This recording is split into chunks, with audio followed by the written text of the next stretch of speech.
South Florida sunshine, palm trees lie, perfect smile, practice cry. Red dress walking into court, every glance says less than more. New husband, short honeymoon, whispers blooming way too soon. Phones light up at 2 a.m., promises written, erase a man. She says it was a movie scene, but the script was way too clean. Every word began to drip when detectives hit record and hit play. Text messages and red flags, love letters turning into body bags. She says it was all pretend, but pretend don't pay a hitman. Lipstick, lies, and camera light. Reality TV meets real life night. Say it once, say it twice. Truth don't bend when the tapes play nice. Undercover with a wire tight, listening quiet, letting her talk all night. Is he dead? Slips out too fast. Future plans while the present cracks. She flips the switch, she plays a role. Victim voice, then full control. Tears on cue, mascara rain, but the timeline won't explain. Rehearse shock, a practice gasp. Hands too steady, answers fast. Every version slightly shifts while the jury reads between the script. Text messages and red flags, smiling while she does the math. She says it was all pretend, but pretend don't hire a friend. Gold hoops, heels, and courtroom sound. Every line leaves fingerprints around. Say it once, say it twice. Truth don't blink under cross-exam lights.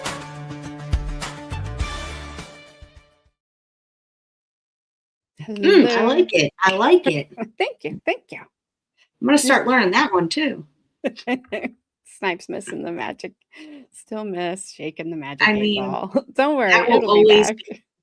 That will always be the best one. It will be back. It will be back. I used to make one when we did Betty Broderick. Made one for her, I think, right? Yeah, that was the mannequin one, wasn't it? Well, Hot Mannequin Love came out of that one, so yeah. Yeah. And then Pam Smart had her own, but I couldn't make it for the. Yes, she did. It was like teacher something. I can't remember what it was now. Yeah, I don't remember, but I I'll can't remember do. at like 3 a.m. and then wake up and be like, start singing and be like, that's what it fucking was. Goddamn. That's what it was. Yeah, you don't have to call and tell me. Yeah, no, I won't. But I didn't make it for the Alaskan trial because I didn't feel right since she was a teenager. So. Well, I mean, you could have like done a song about the Girl Scouts. Could have, but I didn't know any. Yeah, I could have, but then people would have got mad. So, and then I felt weird doing one about the brother and sister and the mom in the backyard thing. Like that only goes bad. That only goes sideways and bad. So, well, you can't keep everyone happy. No, you cannot. What's up, Frank? Yes, Gabby's hello, people of the world includes the Belgium or Belgian people. Yeah, I wasn't sure which one was correct. I have no idea. So my bad. I will go with you. What's up, Mrs. McPickle Pounder? Pounding some pickles. Don't answer that. She's just sitting on the couch with a big, like a 50-gallon jar of friggin' pickles. Gross. What's up? I've about said K-Wow because that's what you say. What's up, Nidwell? Y'all. She's probably always saying like y'all already. I know. Well, at first I usually call her Mama Wow, and then I start calling her K-Wow. What's up, whoever? Good to see you. Hello, Snipe. Always good to see you as well. Flash Fan. What's up, Flash Fan? Oh, did I miss Flash Fan? Where the heck is Flash Fan? Oh, there he is. He's in the between Miss McPickle Pounder and Snipe. Wow, that's quite a place to be, I'll tell you.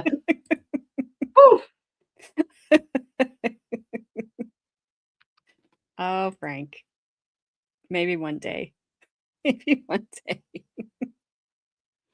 What did he say? I always wanted magic 8 balls, but what? Not 8 balls. He just always wanted magic balls. Oh. Well. Whoever. Bicycle. You take a Belgian beer, meow. Well, you'd have to come to my house, and that's all I can say. What's up, Heidel? Just mostly lurking. All right. No, you would not don't get a big jar of dill pickles. Ugh. No, nobody should buy a 4-gallon jar of pickles. Well, Grandma, she has the dad joke pickle and the advice pickle now. I just don't like pickle juice because pickle juice is gross. Oh, we used to, yeah, I'm not going to tell you what we used to do, but. Good, because I know I've told you guys that my neighbor, she was 2 years older than me, and then her brother was, I don't know, older than her, and he completely traumatized me with pickle juice because he didn't put it on me, but he would smear it on her, and then just tell her how bad she smelled. I don't know. I can't stand it. I cannot stand pickle juice. I don't like don't put a pickle on my plate. And don't try to put it on my plate when I've told you don't put, like, I don't want any pickles, and then try to wipe it off because the bread soaks it up. And then, and then I take a bite. I'm like, oh, gross. That's what I do at a restaurant. I like pickles, but I don't eat pickles at restaurants. So I always ask for no pickle. And then they put the pickle there, and it's on my French fries. Yes, and then your French fries are gross. Like, they're ruined. Yeah. And I'm like, if I wanted vinegar on my fries, I would have put vinegar on my fries, but I don't. Yeah. Yes.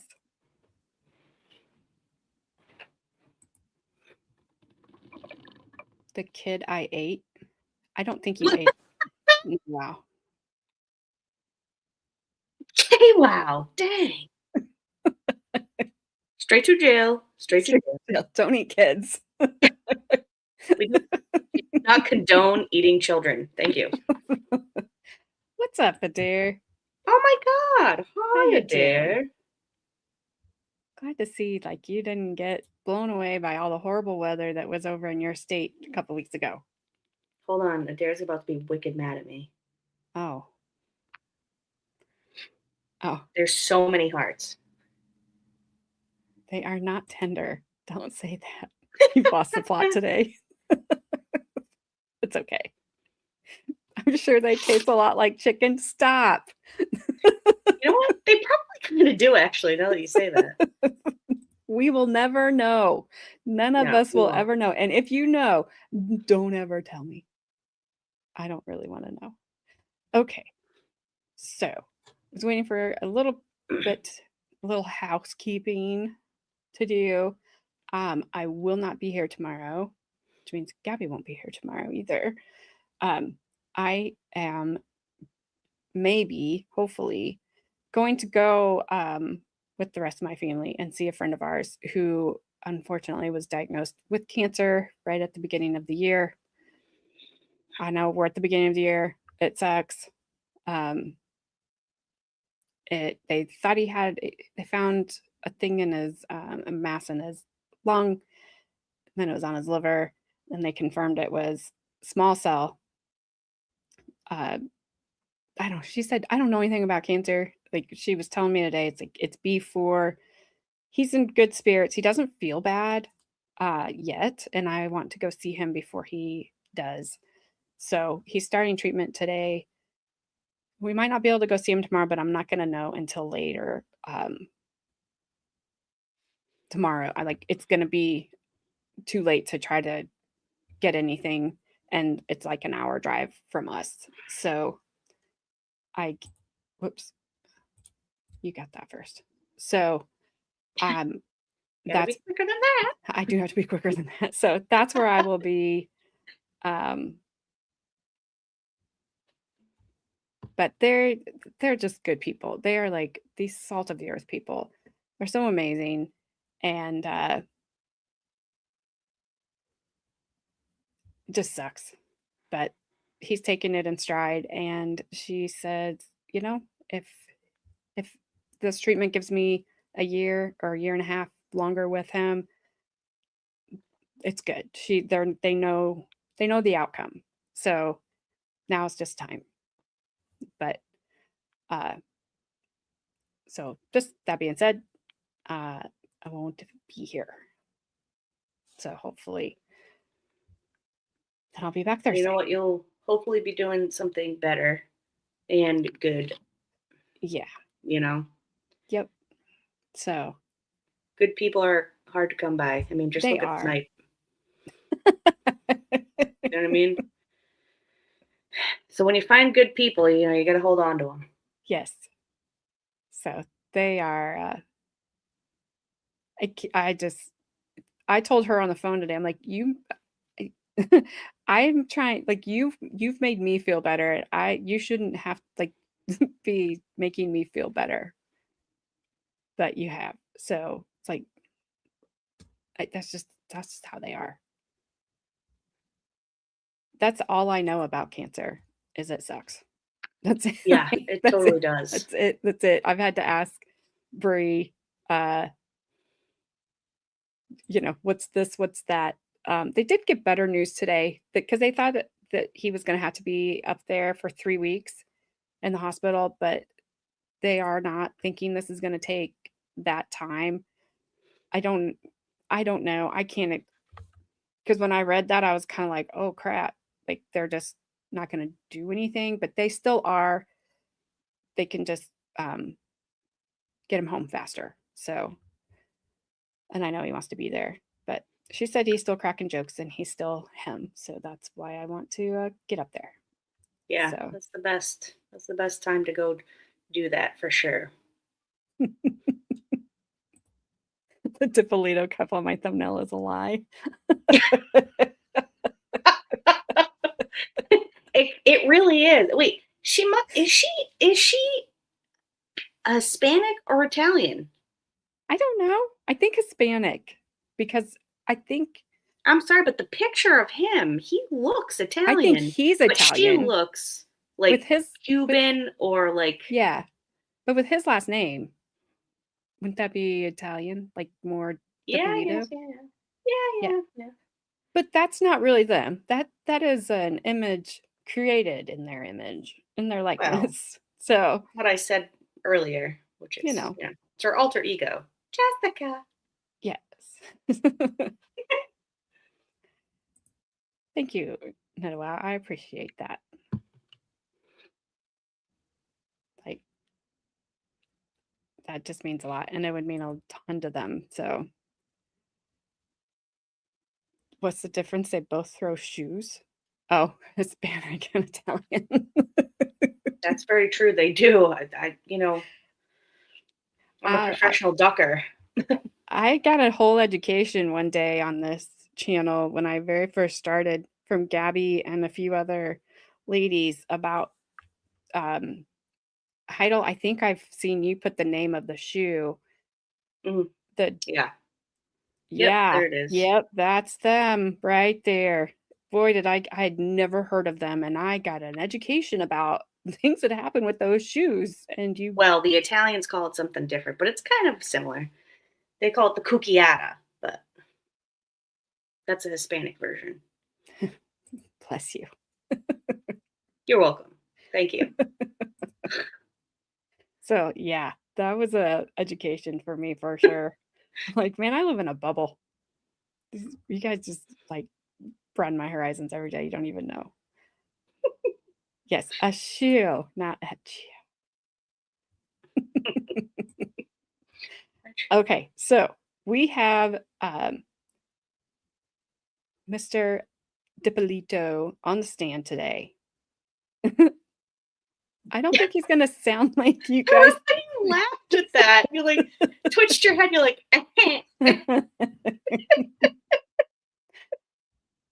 I just don't think he's going to sound like you think he's going to sound. And it's funny. Does he have like a super high pitched voice or something? I've heard him.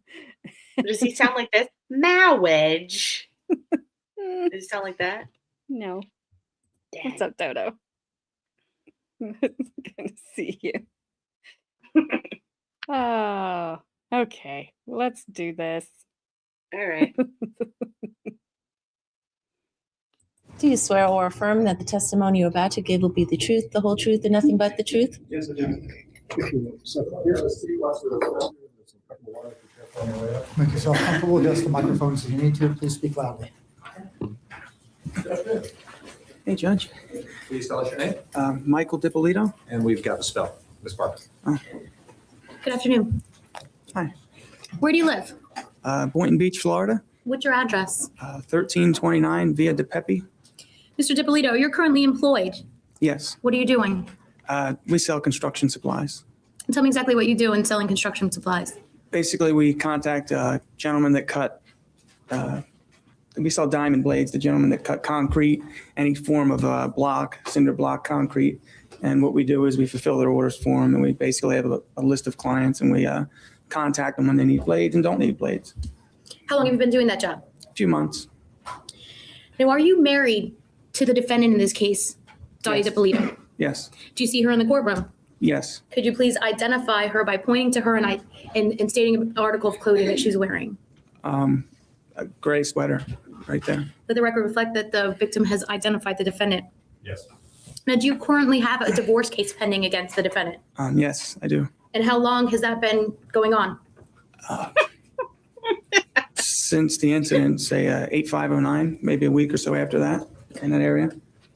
I will just say I do have him sped up. So it's probably taken him a little bit longer to come up with his answers. He's not His in real hair's very time. spiky. It's very like crunchy. Yeah, like I honestly just wish like he had frosted tips. Like I feel like that's what's missing here. Like Like Jersey this- Shore, Yes, yeah. He That's kind of does his look like favorite- Ronnie, actually. his favorite show. What man? He missed an opportunity.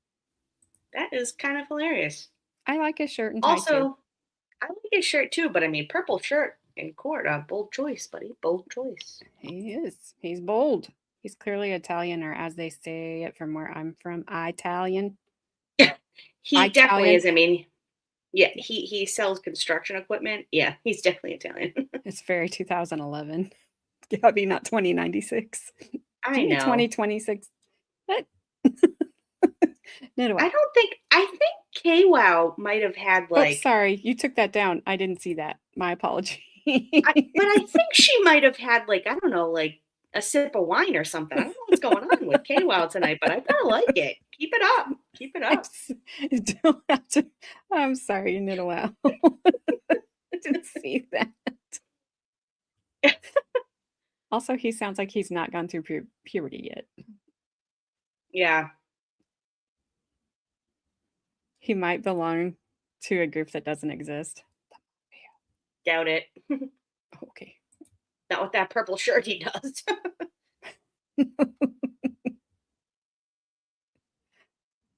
All right. If I need to slow it down, and let me know, I will Oh slow no, him it's down. totally fine for me. All right. Oh, it's 2011, not 2003, Gabby. Hey, you know what? I don't know. Whatever. Hey, the defense attorney said Jersey Shore was one of his favorite shows. They did That- say that, KY. I mean, that and Cheaters. He had the whole box set. He bought her the whole box He set of has Cheaters the and whole the box set? shirt. Of wait. I bet he got that off one of the construction people that he was selling, you know, his construction. his construction, you know, the front. I haven't seen his pinky yet. Well, we're about to find out. We're about to find out. I'll tell you why he's not in that group that does not exist. Because he didn't come to court wearing a tracksuit. Okay? Aw. Take that for you know, Maybe he the has 90s. some class. Like he was ahead of his time with some class. Yeah, well, we all know what happened to John Gotti, don't we? It's too flashy. True. So- Isn't his wife still around? Who? Or wait, That's his daughter. daughter. His daughter. Yeah. Yeah, they had a show years ago now. Yeah. She's Where she did, yeah. something. She is something, that's for sure. Won't say anymore. I don't want a I horse will not head either. in my bed.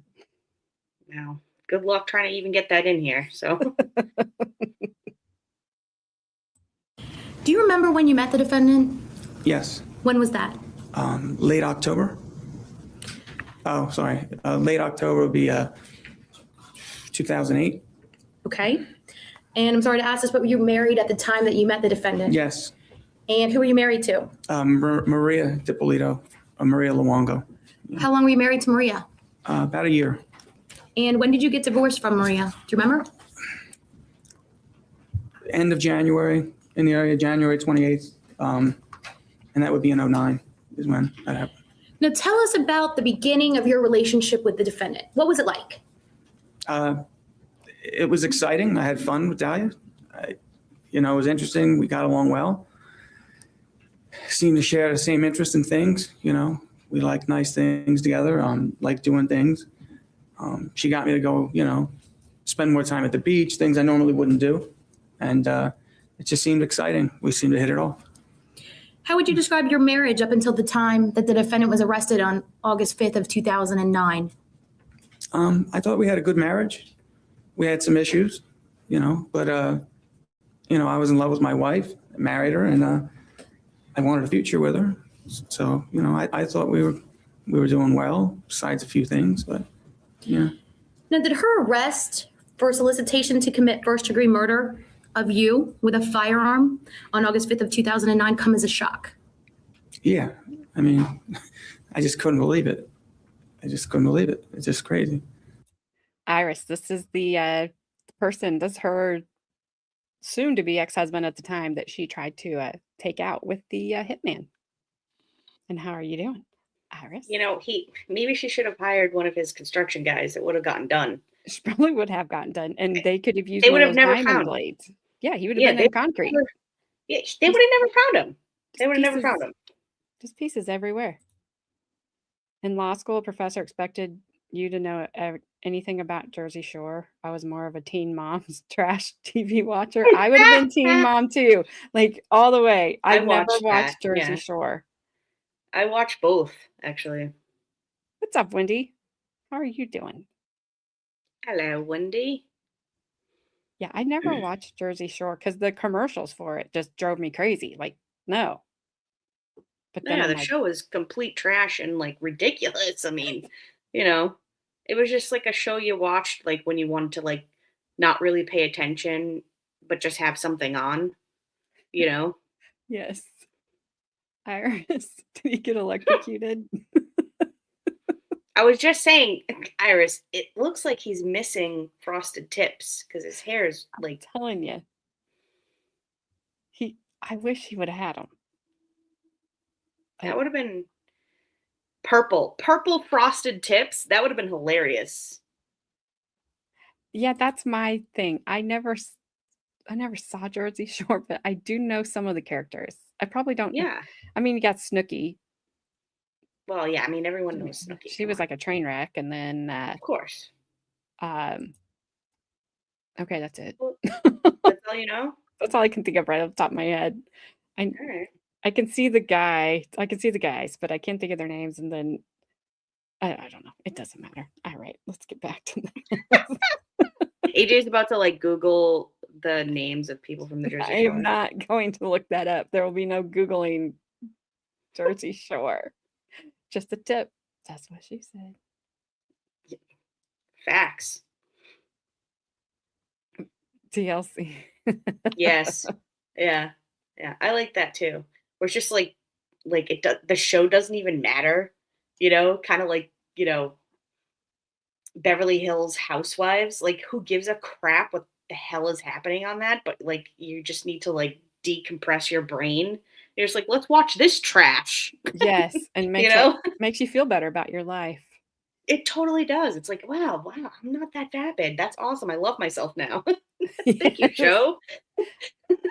I have a relative who made one of the girls from Teen Mom cry at a party. Oh my god! Wow, you gotta, tell me about that. It's the gal that's a who good story. does a show on HGTV. I don't know that one. Oh, I I'm don't so know who that one is. curious. I don't know who that is. Ah, you got that one before me. Uh-huh. My ex asked me how to perform that, and I had to give her a tip. Oh my gosh. Hey, Frank. Frank. Frank be bringing the waffles today. What's up, Bobby? And yeah. for He's trying to say it like Shinny. balls. No, I she's don't know like, how she wants to- balls? balls. I don't know how It's she like, wants it's it. like, it's not, it doesn't have an S at the end. It has a Z. You know, it's like balls. I don't know. But Bobby, before you ask, this is the defendant's husband she tried to take out Yep. with the hitman. He is a blade seller for people that do concrete work. But it's not a real thing. It's just a front. He's a pretend gangster. He's not real. He said, I sell them blades when they need them and when they don't. Yeah. So you must really Yeah. be good. I mean, you have Oh to my be good gosh, if you're going to sell this thing. someone a blade that they don't need, right? Exactly, when they don't need it. You Ball? recognize a derpy face. Like a concrete dude. Yes. Like one Yeah. of them. Yeah. He sells blades with diamonds. Also, I just Absolutely. don't believe it even works with concrete at all because Caleb's cousin does concrete forms and he looks nothing like this dude. He is, I mean, you'd be scared of him, basically. This guy, he looks kind of corporate-ish until he talks. But he doesn't look like he works with anybody who deals with concrete. No, That's he just looks my- like his hands are soft. Yeah. No, I'm not Yep. saying that's bad. I'm just saying, He just carries around moisture with him all the time.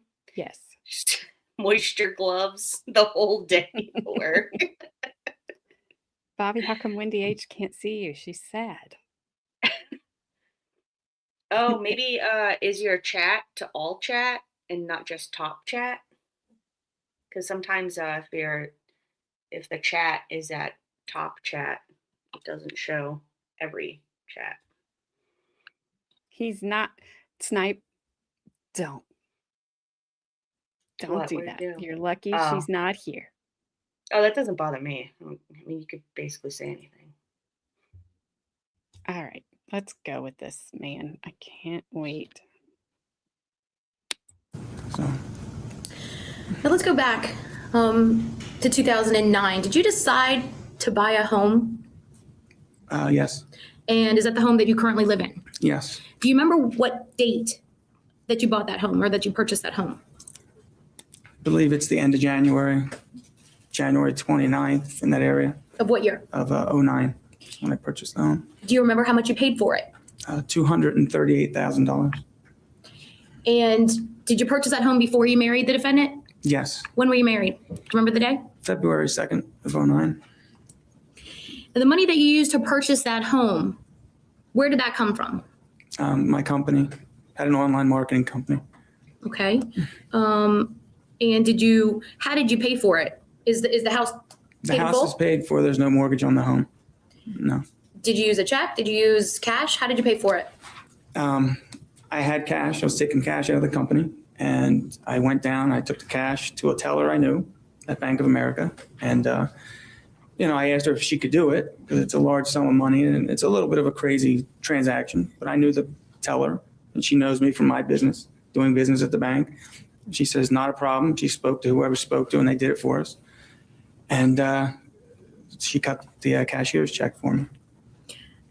Now, where'd you get the cash from? I had a safety deposit box that I would take cash out of my company and put into the box. Why'd you do that? I didn't keep a lot of money in there at that time. Every day on the news, banks are closing, don't keep cash in there. And I'd rather have it in a safety deposit box than sitting in funds that I could possibly lose. You say every day on the news. Is that what you were saying you heard on the news? No, it was on the news practically every other day. Okay. Banks closing. And this was, I guess, if you think, 09, beginning of 09, even before that, later year of 08 in that area. Now, if you were taking money or cash out of your account, why didn't you just take a cashier's check out of your bank account at the time to pay for your house? I didn't have that much in the bank to do that. Now, whose name was on the title of the home that you purchased in late 2009? My name.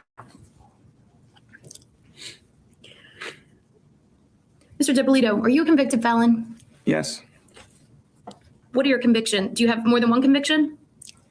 It's listed as organized fraud, and I believe there's some other small charge in there. I don't exactly know off the top of my head. Okay. I'm on probation for it, so. Is yeah. it more than one felony? I think the one under it's a little felony, but like I said, it's not really, it's all put together and I go it's not. I'm sorry, a like little one's worse than felony. the other, I don't think so. Yeah. What do you mean it's all put together? Or do you mean you're on probation for all? It's a BK size. He didn't supersize it. It's just It's normal a small size. size. It's a Small small size it's a small felony. size. I didn't small supersize size it. Didn't supersize it at all. Saw it on the news. Yeah. It's like it's a small felony. I mean, I don't know what it is, but I'm on probation for it right now. Yeah. Get For out of here. 28 years. He's on You're probation bad, dude. for Look at John. 28 years. John Gary, it's felony-ish. It's felony-ish. Hello, John. I was typing that and I heard Gabby start laughing. So. He's just a little guy, a little felony, just a little one. Little felony. It's cute. It's a cute little felony. Yeah, it's so cute. I got out of a bubblegum machine and one of those little bubbles, you pop it open. It was like felony. It's like, yes. Oh man, I can't. Oh my gosh. Just a little guy. It's all right. It just Felony adjacent. Oh my that's great. gosh. What's up, Sharon? I see you. Oh, hey, How are Sharon. you? He got a homie felony.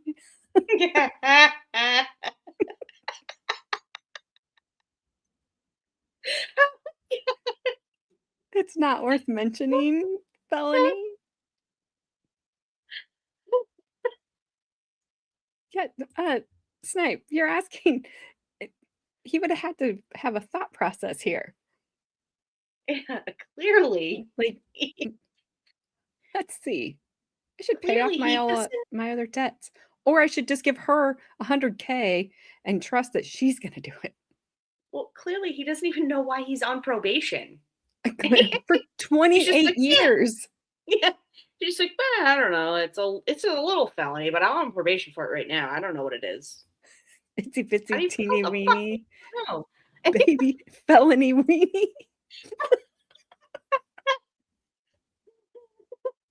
Oh my god.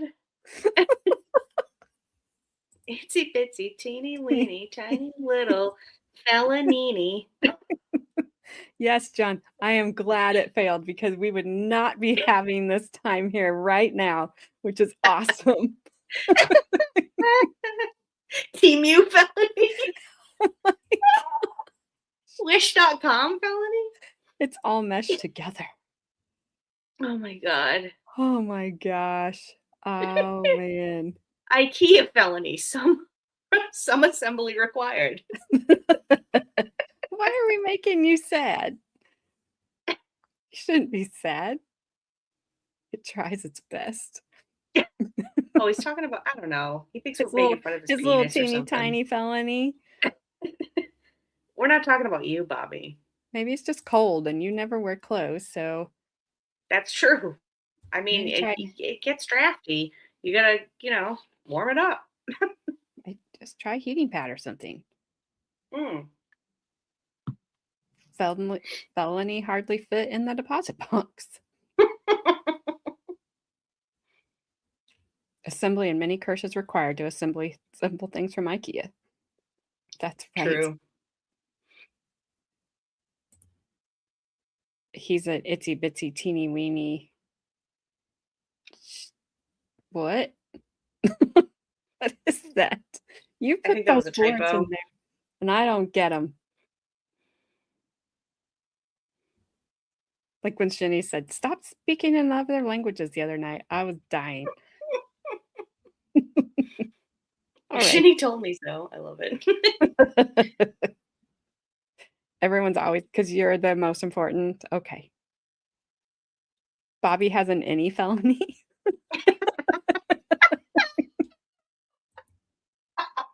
Well, I guess, an any felony is better than an Audi felony. Is it? I mean, I feel like it is. I feel like don't an any know. felony is better than an Audi. I don't know. Shut up, Snipe. I don't know. I think this means war. I mean, I don't know what's happening here, but this could mean something serious right now. felony. Oh. Oh my. Okay. All right, we gotta. Yeah, Ah, I'm just gonna shut up now. Bobby, fix it. Bobby hates Why me. would you He's my have block. Wendy blocked I'm for? sad. I love Bobby. What did Wendy do to you? Let's figure this out. Come on. I'm telling. Who you gonna tell? Dalia was only planning a tiny little red room for hire. Give her a fine and a stern warning and let her go. Yeah, Don't just give do it her again. Don't do Yeah. it. Just give her a half of a tiny felony. You know, it'll be Yeah. fine. Yeah, just a little felony. What did she do to you? What did she tell us, Bobby? Oh, Sharon, I love you. I drink pickle juice. That was like 20 minutes ago, wasn't it? I don't care when it was. The Oh my best. Thank you, gosh. Sharon. Thank you. Oh, I I love it. I didn't block Wendy. Nobody could see her in another stream. Oh, Oh, weird. I can blame- see her. Blame the victim. I see how it is. Yeah. Yeah, blame the victim. Jeez. Good job, Bobby. Unbelievable. I'm going to tell on you. You're blaming the victim. Unbelievable. Okay. And this guy's in deep thought. He's just- either that or he's about to shit himself. Or both. It'll just last a second. It'll just take a Yeah. second for him to get out of this deep thought. You mean you're on probation for all of them? Probably. It's not a little felony then. It's not just like a baby felony. Like you didn't just give birth to this felony, right? No, I'm going to have it for 28 years. 28. No, Snipe. No. He's only going to have it for 28 short years, AJ. It'll go by just like that. Felonies Just grow like up that. so fast. Yeah, N- so fast. Trust you know? me. You just got to let him leave the nest eventually. After hearing him for a few minutes, the only thing I'm mad at is Dalia is for screwing up. Oh my gosh. All right, I'm going to mute. I can't even get a speeding ticket in I added the word little D gets a little felony. Sorry.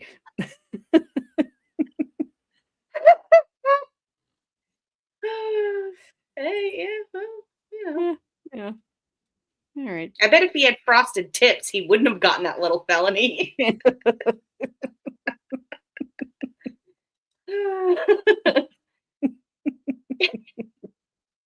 All of them? Sorry. I'm on, I got 2 years of prison, 28 years of probation. I believe I have maybe 21 more years of probation left. And, to be honest with you, I don't mark the calendar with it. I'm not counting I days. would. I understand it's a lot of time and it's Yo, I gonna take a lot of can't. time to get to 28. the end of that. But my main charge, is organized fraud and something with a telemarketing license. And I don't believe that one. I think it's just, I don't know how to explain it. I just don't know how to explain it that way. Okay. Yeah. Did you plead guilty or did you go to trial? I pled guilty. And as part of your sentence, you said you're on probation for 28 years or 21 more to go, and you went to prison. Is there any other condition of your probation that you have to fulfill? I need to make monthly payments every month when I report so that the victims get some money back. How much money did you steal from the victims? In total, I believe what my supervision number is $191,000. Let's go back. What is it that you did to wind up in prison and to be on 28 years of probation? Okay. Basically, I had worked at a company. We were trading foreign currency options. And after working there a few months, I come to find out that what I thought I was doing, we weren't really doing. I don't know what they did with the money, but it wasn't getting invested in foreign Hey, currency Deidre. options. And at the time, I had a pretty horrific drug habit. And I was used to making a couple $1,000s a week. And I would spend a couple $1,000s a week. And when I figured out what they were doing and they got in trouble, that business was closed and things were going on, I said, I had the stroke of genius that I would do it myself. which was probably the dumbest thing I've ever done in my life, but I did it. And we solicited customers, maybe 14 victims, and they would invest in foreign currency options, and they really never invested because we really weren't doing it, is the long and short of what I did. Wendy, thank you so much for becoming a member, and welcome to the jury pool. I am laughing at this. Hope you brought your floaties. Hey, I told you all yesterday, protect your brain cells for today. I warned you all. We have 7 parts of this. Wendy, he's a dumb genius. What?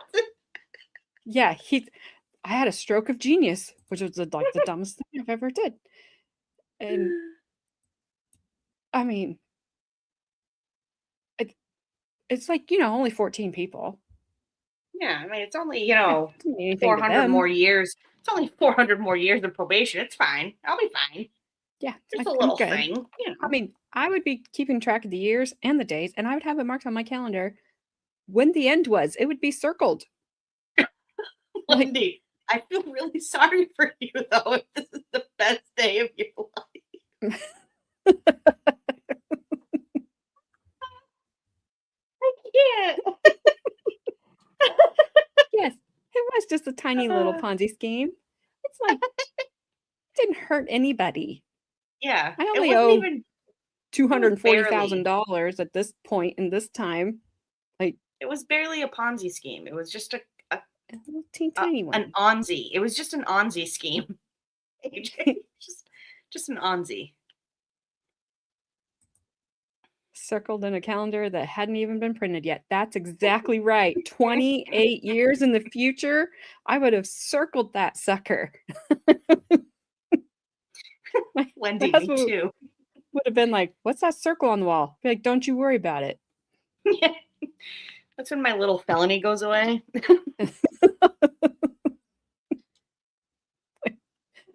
Oh my goodness.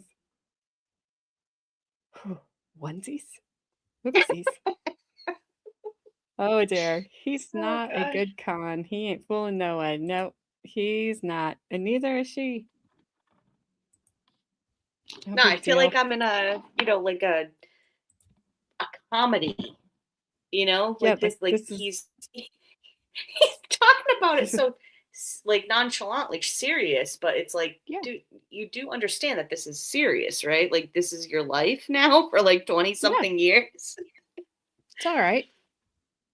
And the scary thing is he's not done yet, even and now. Right? No. Yeah. He would not be done yet. Yeah. Still on probation for that little felony. Wow. Maybe when he's my age, his little felony will go away. Doubt it. He'll just have another one lined up. Our phones have future calendars, Adair. Yeah. I don't know if they did in 2011, but they do now. He's not done until 28 years. Yeah. Con or not, his wife should not have hired a hitman. Oh, Ronnie, you're coming in and being the voice of reason. Ronnie, go make a taco or something, or some chili or something, or iron something for goodness sake. Jesus. Oh man. So matter of fact, that's right. That sums it up. Like, whatever. It was a brush stroke it of off. genius and the dumbest thing I've ever done in the same time. What use is a past calendar? Don't ask, because I probably would have an answer.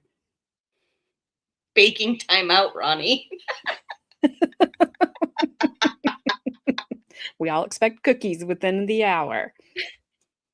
I expect all my napkins to be ironed immediately. Yes, and folded and put away. There's just a little pile. It's only 400, A dare. Ronnie is always right. Leave Ronnie All right, alone. All right, Adair, calm down. Go take a cold shower. All right, here we go. You mean you just stole the money from them and didn't give them anything in return? Yes. Okay. Now you said that you had a bad drug problem. When is the first time you started drinking and taking drugs? My first drink was when I was 8 years old. And then I believe first time I smoked marijuana, I might have been 11 or 12 in that area. What other drugs did you do? Well, it progressed from, I only smoked marijuana. I saw cocaine. I ran away from it. I'll never do that. And by the time I'm 15, I'm doing cocaine, LSD, marijuana. I'm doing anything to get my hands on. And I wound myself into basically into a long-term treatment center at the age of 15. What was your childhood like? My grandparents raised me. Both my parents were addicts, and they really couldn't take care of me. So my grandmother stepped in, took care of me, and I had a decent upbringing. I mean, my grandparents were alcoholic, but I can't say I ever went without anything. I grew up in a nice place, and I had everything I needed. I just, throughout my life, chose not to. I don't know. I just didn't take advantage of any of that. I still got involved in everything I watched my parents get involved in and said I'd never do, I did, because I was different. That's what I thought, So, yeah. Now, you said you went to a long-term treatment program when you were 15 years old. Did you go to any other rehab facilities during your life? I was in that treatment center 6 months. It was what they call a TC, and it's one of those funny places you could walk through a doorway, and as you go, any doorway you walk under, you have to make a statement. My friend was on the outside. I may look rough and tough. On the inside, I'm a cream puff. He had to say that everywhere he went. Me, I had to carry a chart. It was a feelings wheel, and I had to have it marked what I was feeling at that moment.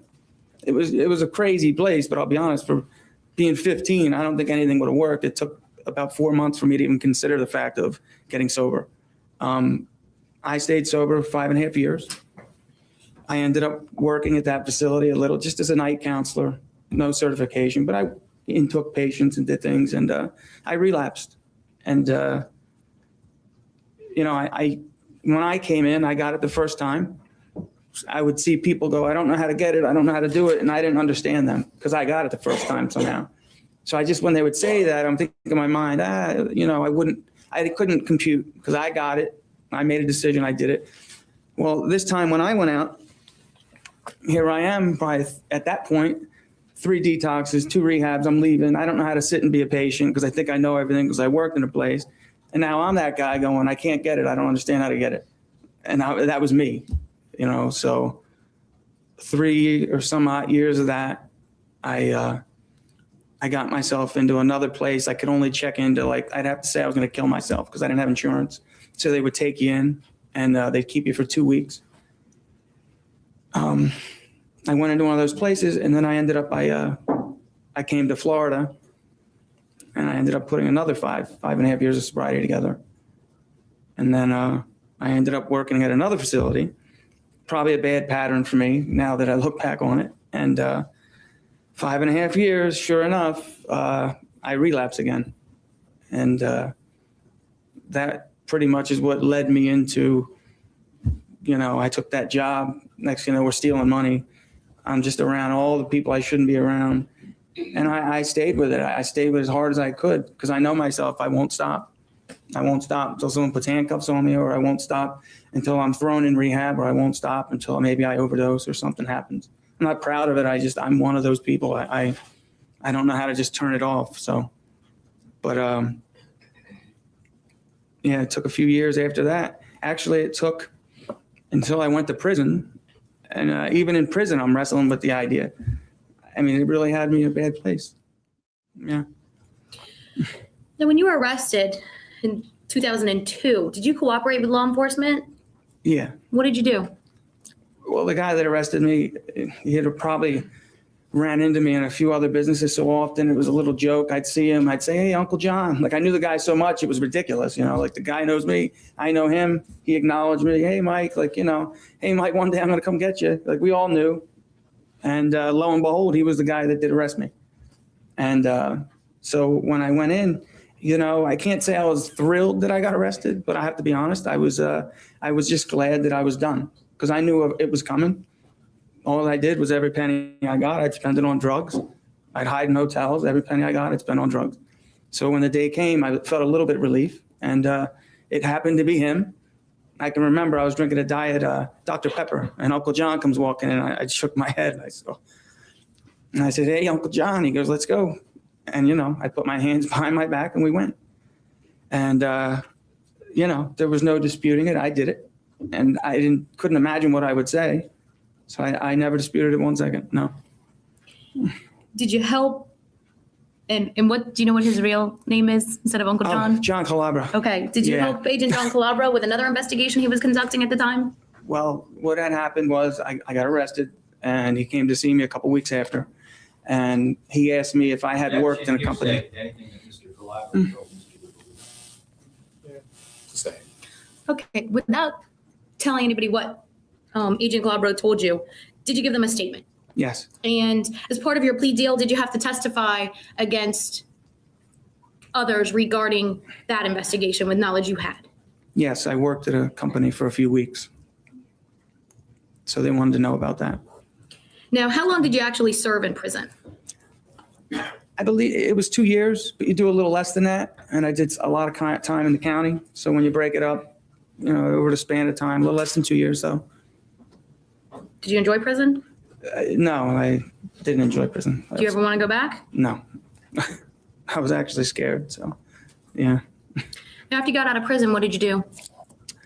I came home and my girlfriend, Maria, used to come see me every week. I was very lucky. I come home, I moved back in with Maria and her parents. And, I don't know, it was just maybe, as they say, if nothing changes, nothing changes. I guess I wasn't really, I don't know, me and her were the same where we left off, I guess. And I immediately, though, I went to get a job. I got a job at Fridays as a line cook. And I went out and I used. I relapsed. And I had all this probation behind me and I still did it. And everybody says, well, don't you stay sober for probation? And I honestly say no. And I'm not proud of it, but I'm an addict.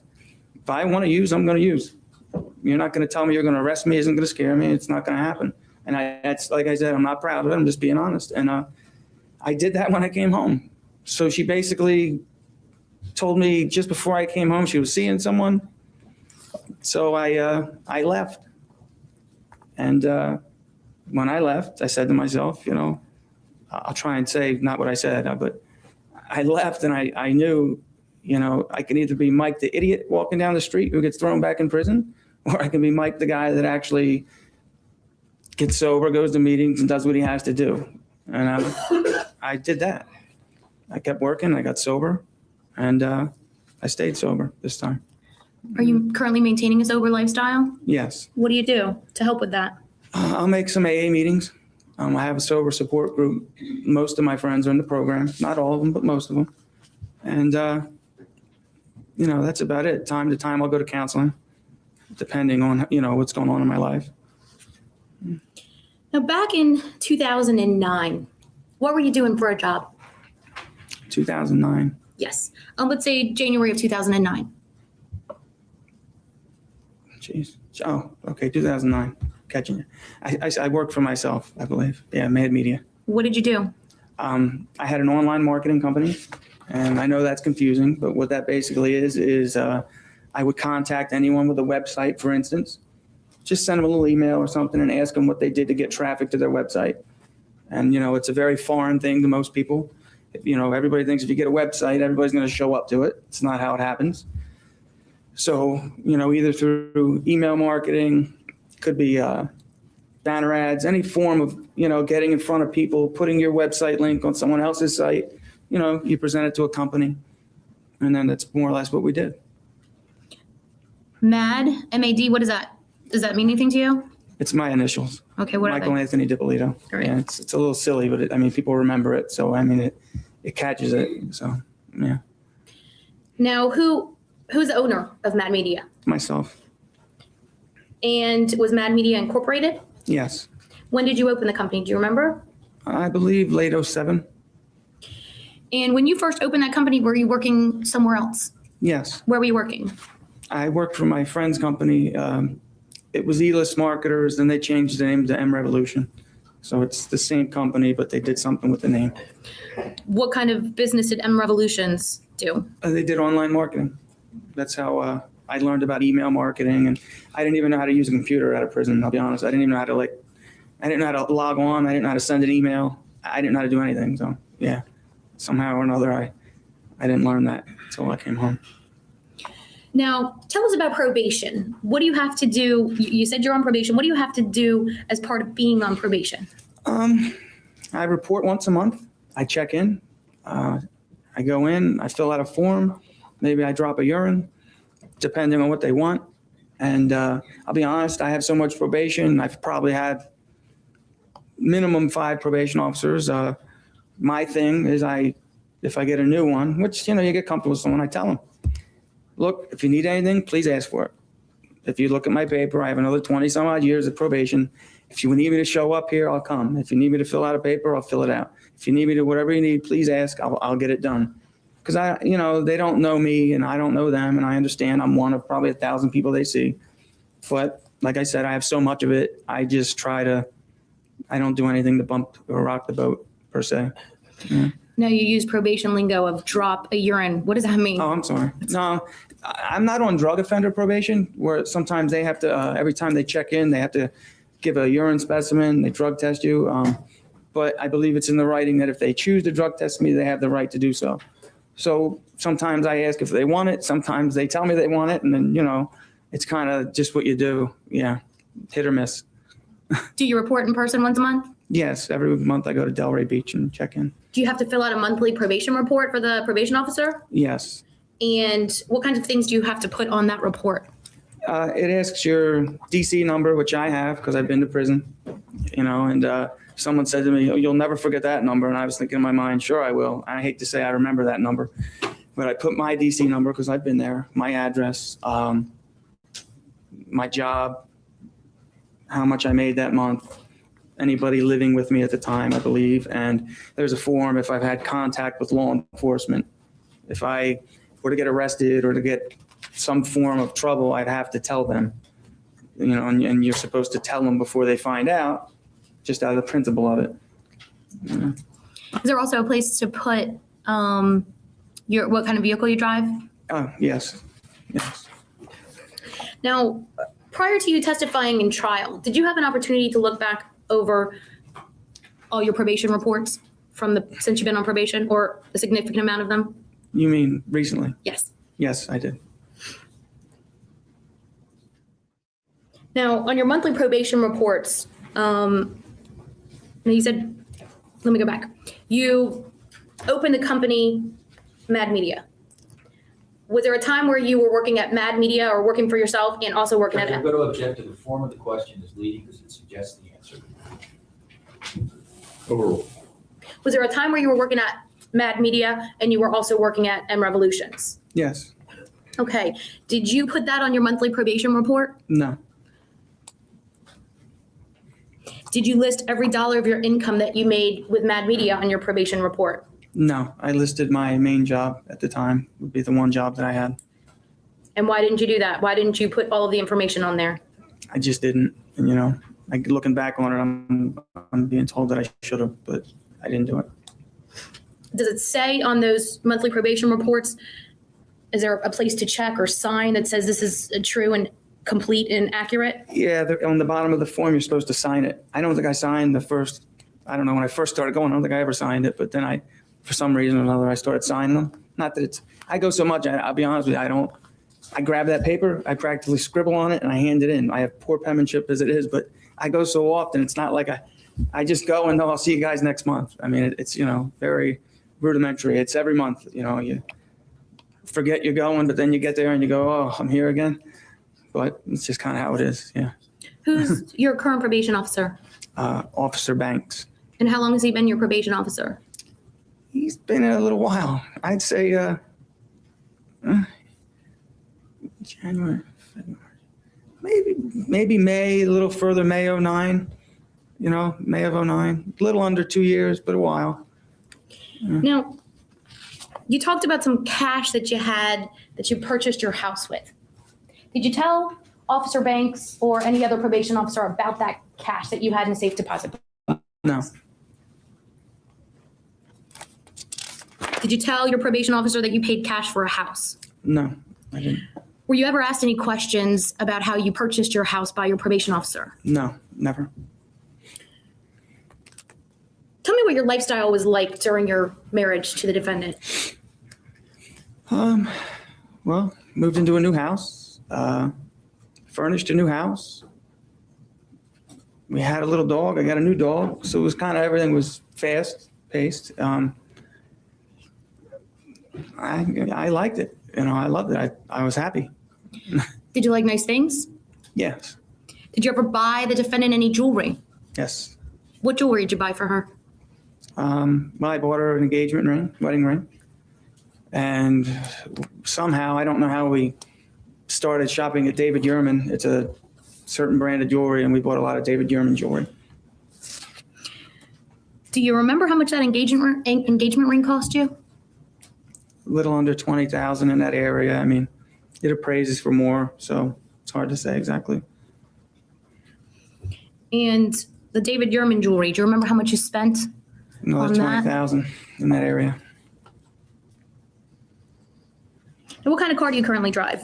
An '07 Porsche. Are you effing kidding And me? when did you purchase that car? A little under 2 Why? years ago. You know, why the hell is it always people like this who have Porsches? They have 7 kids. They live in a friggin' mansion. I mean, get real. Is this guy serious? He's like, I got a little felony, and nothing really, I don't have to really give them my pee, but sometimes I drop a pee for them. Everything's fine. It'll be fine. I just drop a urine. Yeah, just drop the urine drop right it. on their floor, and then sign a paper. My signature sucks, but And then I use a big word like rudimentary or whatever you know what rudimentary. that means. I can't even say it. Yeah, It's like, he doesn't. He doesn't know. whew. This is unbelievable. John, This guy drives a Porsche. let's Get not out make of sense. Let's not make sense, John. No, come on. here. Just, I mean, John, unbelievable. He should, but he won't. Yeah, you would think that. You would think that, Ronnie. Oh my gosh. I just can't. And they all drive You these know? fast cars slowly like the idiots they are. Yeah. That's rudimentally. That's probably what I said. No, I think he paid it off. I think he paid his house off. I think the guy was doing okay, except for his probation. Yeah, I mean, Do you he's think selling he would drills. pay that first. He's selling drills to people that don't even need them. So of course he paid everything off. And they're I diamond mean, he's a drills. genius. Genius. I can't. Once he said Porsche, I was like, mother effer. Dalia is a hero, or would be if she didn't foul it up. Change my Yeah. mind. Yeah, what did she do to F this up? That's what I want to know. I'm too tall to fit Obviously in them. wrong hitman. Yeah, well. Oh my gosh.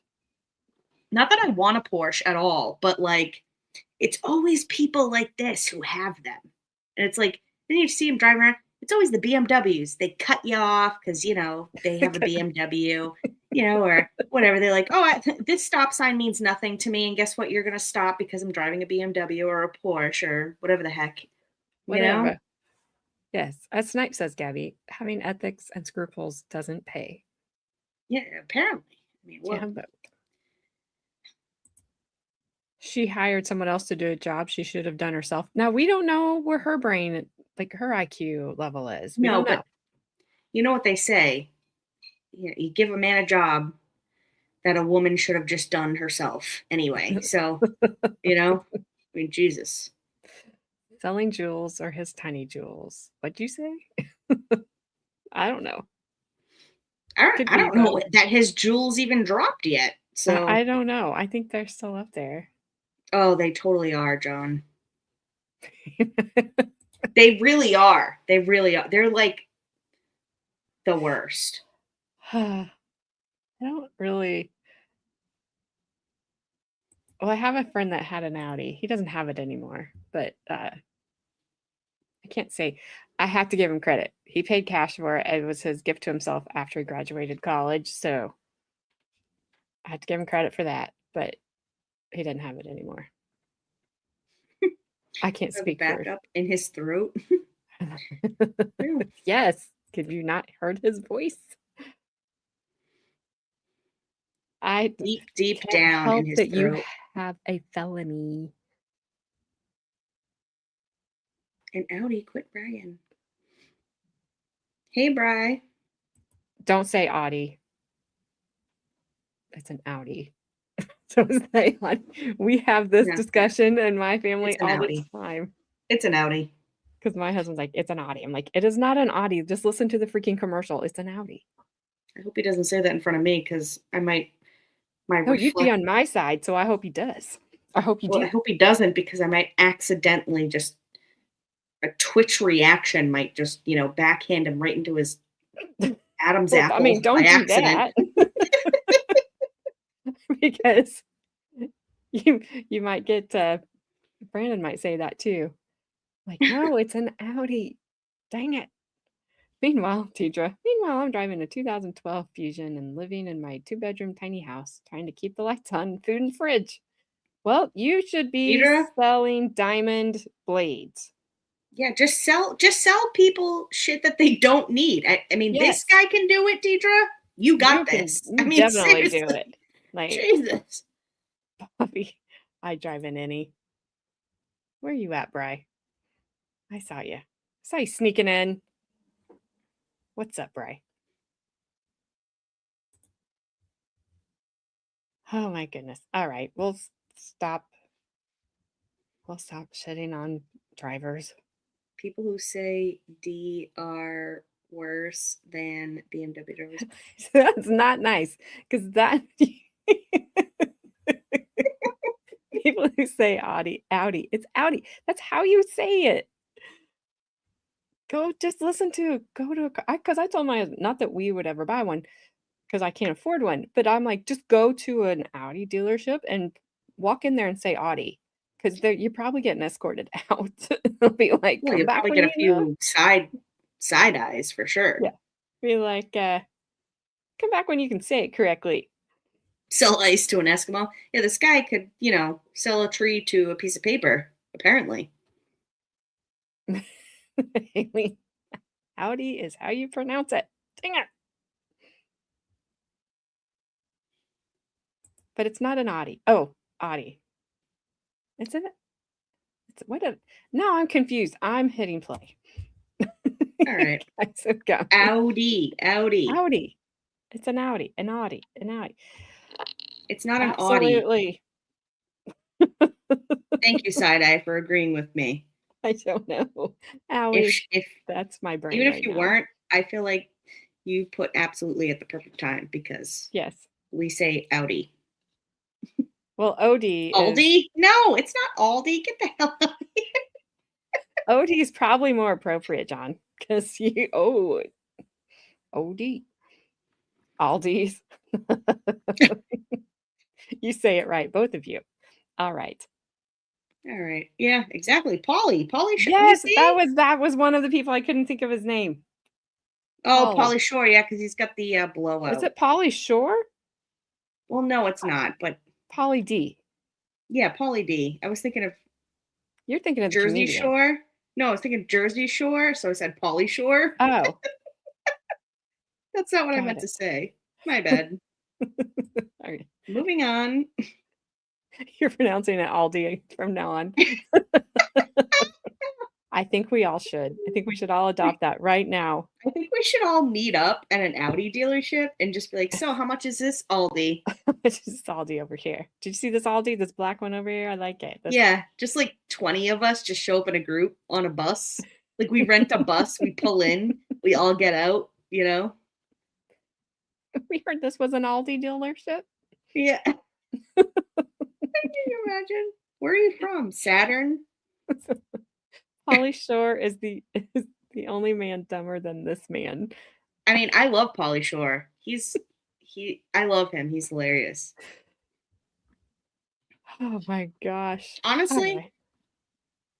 I mean, I would believe Pauly Shore over this guy. That's how much I can't stand this man right now. With this group, you'd need a short bus. Well, nothing wrong with that. I mean, you save on gas, you know. We's in the juice. Is that what he says? I Yeah, couldn't think of it. yeah, that's what he says. Don't say Aldi's at the Audi dealer. Why I'm not? gonna do it. Why I'm gonna not? do it and have my husband record it. Oh gosh, please do. Nah, he's I'm probably gonna. smarter than this guy because he can memorize his lines. And don't think that Gabby won't do stuff because she once called a state hospital live. Taunton State Hospital. I actually called them on my phone on live On to stream. see if Yep. they were. Yeah. Yep.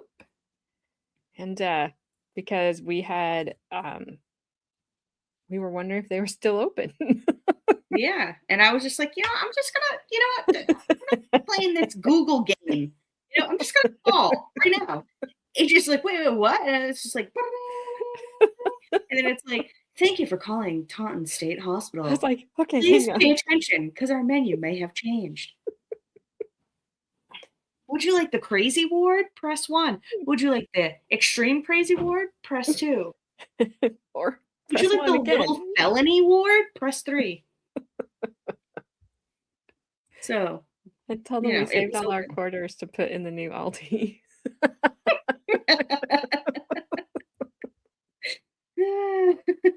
Oh my. Okay. I get it. All right, dude. We can do this. Just stop making us stop and make fun of you. Stop it. You know what? I mean, I can't promise anything, AJ. Sorry. I just, County mental ward, would you like to be admitted? Yes.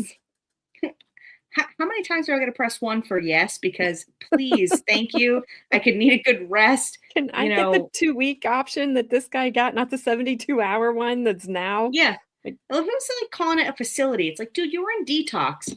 Calm down. It's not a dirty word, And Yeah. he's talking about all these things, but he's saying things, but he doesn't know what he's saying. And But it's like, yeah, because sorry, go ahead. No, I'm sorry. Back then, it was probably a little different than how we would phrase it now. Well, yeah. I mean, he's Italian, so they don't say those things. They wouldn't. Italians won't say detox or jail. They'll say facility or I was away. That's just how you're brought up. I was on vacation. But yeah, I'm on vacation. He went away for work. All this stuff. I'm like, my dad does carpeting. I don't think he's supposed to be away this long. I mean, what kind of carpeting is he? Is he carpeting friggin' the Queen's Palace? Jesus. Don't ask. Don't answer that. And no, John, no. We are not getting into that Porsche. conversation. It's Porsche. Porsche. That's how I say it. Porsche. How do you say it, AJ? Well, some people would say Porsche. Porsche. This isn't. We're not naming a horse, okay? It's not a horse. Porsche. Snipe, get bent. You're start. He's We're just already trying to doing start trouble. He's trying to start trouble. No, that's true. No, get out of here. I'm gonna call Porsche tomorrow and be like, hey, how do you pronounce the car name? How do you pronounce? I'm gonna see. Porsche is the correct way to say it. Bobby, you don't know. It's Porsche. I'm telling you, it is. I'll give you It's frap. not. I'll give you frap. You give me don't give me any frap because I don't know what the heck you're talking about because it's Porsche. you people get me going, I'll tell you. Portia, that's like a girl's name in high school. Jessica, stop it. Stop it. No. Give her a frappe. Call them now. I'll give her a frappe if she gives me Porsche. No. It's 7:15 p.m. They're probably closed. Yeah, darn it. No respecting rich person who, clearly runs a side hustle, diamond drilling selling scheme buys a Porsche at this time of night. It's Portia. It's not Porsche. It's not. It's a Porsche. I'm telling you, you are outvoted. I don't give a crap if I'm outvoted. It's Porsche. That's just how it's done. No, Porsche. Just Google it. Yeah. Actually, don't use Boston Google because it'll probably tell you wrong. I'm sorry. Excuse me, what? It'll be like, you pronounce Worcester, Worcester. Worcester. There's no R. There is an R in there, but there's two. Don't say them. They're silent. What's up, AT1? It's porch. It's just straight porch. So there's no or Porsche at all. It's just porch. Haven't you watched 2.5 Men? Portia. Worcester. No. I'm just going to change my name to that. Worcester? Yeah. Worcester. Google says Porsche.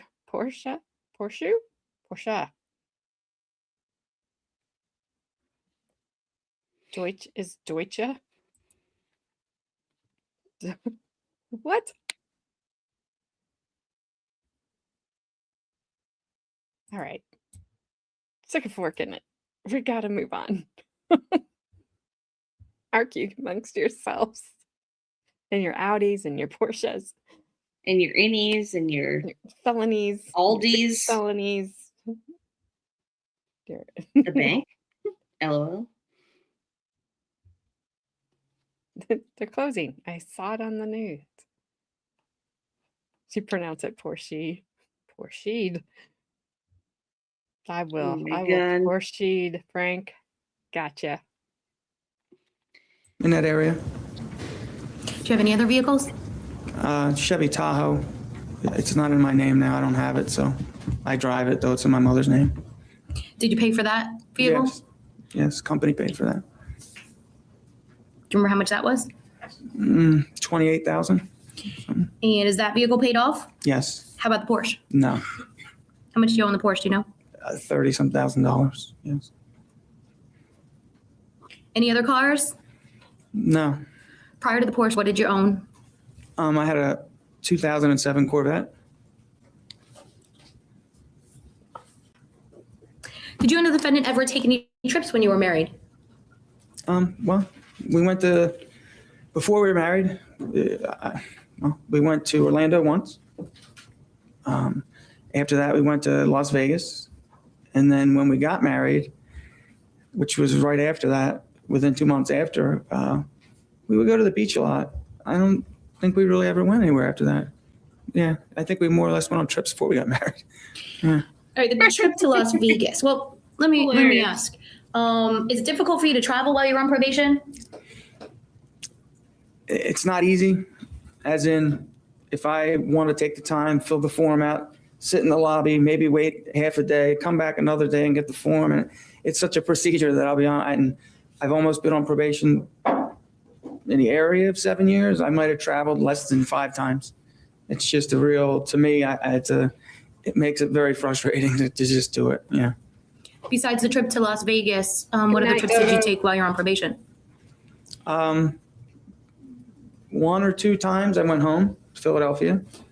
And then I did go to Orlando. And I don't think I even filled a form out for that one, to be honest with you. And that's it. Yeah, that's it. I don't travel. It's very difficult. The trip to Las Vegas, where did you and the defendant stay? The Venetian. Did you have a Get the fuck out of fancy here. room there? It's a little fancy. Yeah. Do you remember how much you paid for the room? It's a little Or how much you fancy. paid The for the room toilet when you was were there? pure I gold. think the room for the time we were there was maybe around $1,000. Oh my God, $1,000. Did you have to provide to your probation officer proof that you were going to Las Vegas? This Yeah, guy's they a- want to know where you're staying, when you're staying, and sometimes, well, they can ask for anything, but they want to see maybe your itinerary of the room you're at and all that. They need an address. I know that. So Do you remember what you provided to Officer Banks or whoever it was at the time? I'm more than sure I gave them my tickets and the room reservation. And when you were in Las Vegas, what did you do?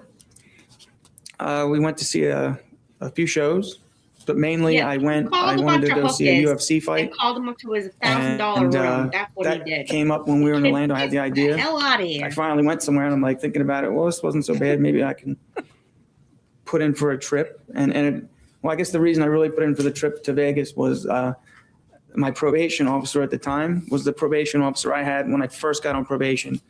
And I really got along with him well. And I knew he wouldn't give me a hard time. So I just, while I had him, because he said he was retiring, he said, I saw your file. So I grabbed it. And I'm like, oh, I got a new guy. And it ends up being him. So, but at any rate, so I said, hey, I want to take a trip to Vegas. He says, no problem. Just give me the papers. So I knew, it wouldn't be a Good hassle. story. So that's why I definitely did the trip too. Yeah. Did you do Idiot. any work when you were out there? I met a guy, business guy, contact, because most of the people I worked with are out California, Vegas, met a West guy. Coast. Don't worry But about that was it. about it. You met a guy. No, That I sounds know. strange. What do you mean? No, I met a gentleman. I never saw his face. We worked together online I hope forever. none of my And guys if you're know ever this out guy. here, let me know. Because if they do and I Yeah. find out, So- they're not Did my you talk guy about online anymore. marketing? Yeah. Yeah, basically, but not really business. Just meet them. Most people want to go to trade shows, and I don't travel. So like, you going to the show? You going to the You don't show? I've been here. travel? Am I going to the show forever? And I don't go to any shows. I'm like a ghost, And then when you're working online with people, you're pretty wish friendly you with were them. a Everybody ghost. wants to meet you. That's what I wish. And right I now. haven't been to one trade show, to be honest with you. So, yeah. Now, I mean, your little felony. while would, you've been on probation, did any otherwise, probation but all right. officers ever make a visit to your house? A few of them would come, but they'd never make it past the front door. It's weird. Like, they come to the house, and I'm like, hey, you want to come in? He asked me if they want to come in. Just why not? Come on in. And they never want to come in. They just some reason don't want to come in. Yeah. Now, the house that you live at, you said 1329 Via de Pepe in Boynton. Did any probation officers ever come to your house there? I think he meant Boynton, but okay. He's like, hey, I was like, hey, want to come in? Want to come in? They never want to come in. Never make it past the front door. They just never want to come in. That's, you know what I mean?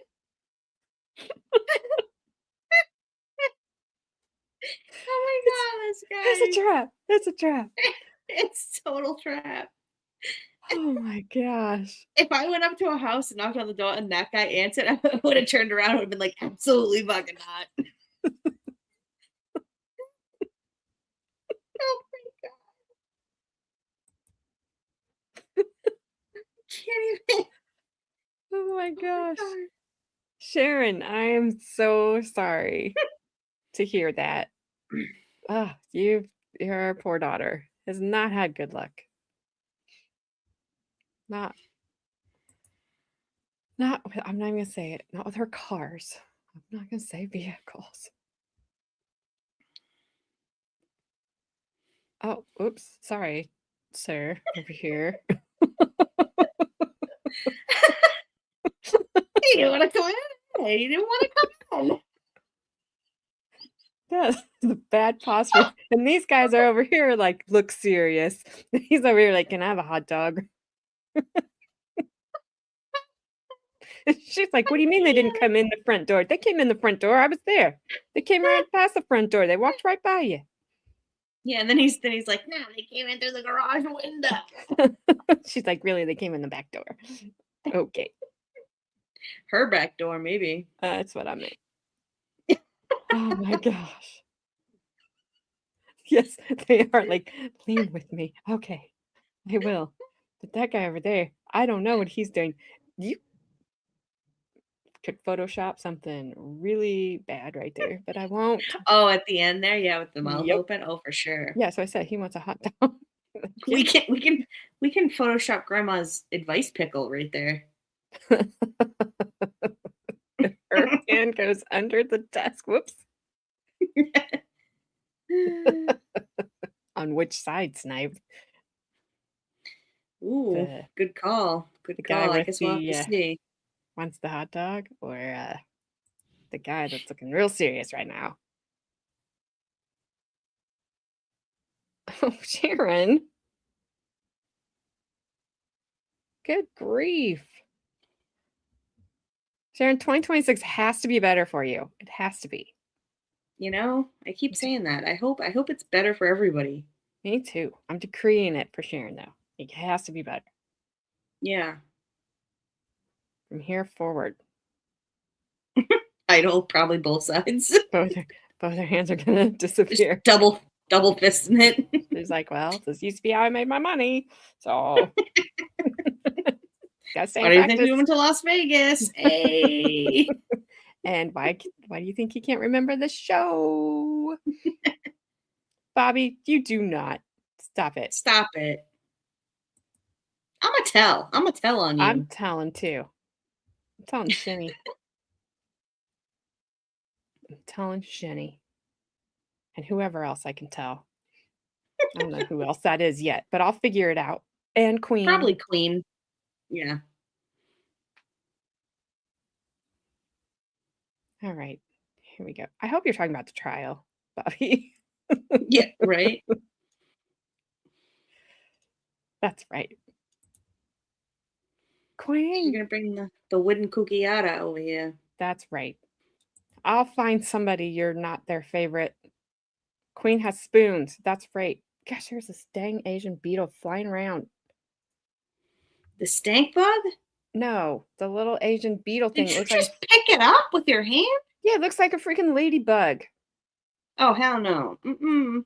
You know what it's gonna do? It's gonna get bent in the garbage. Yeah, it's gonna get bent, all right. Ugh.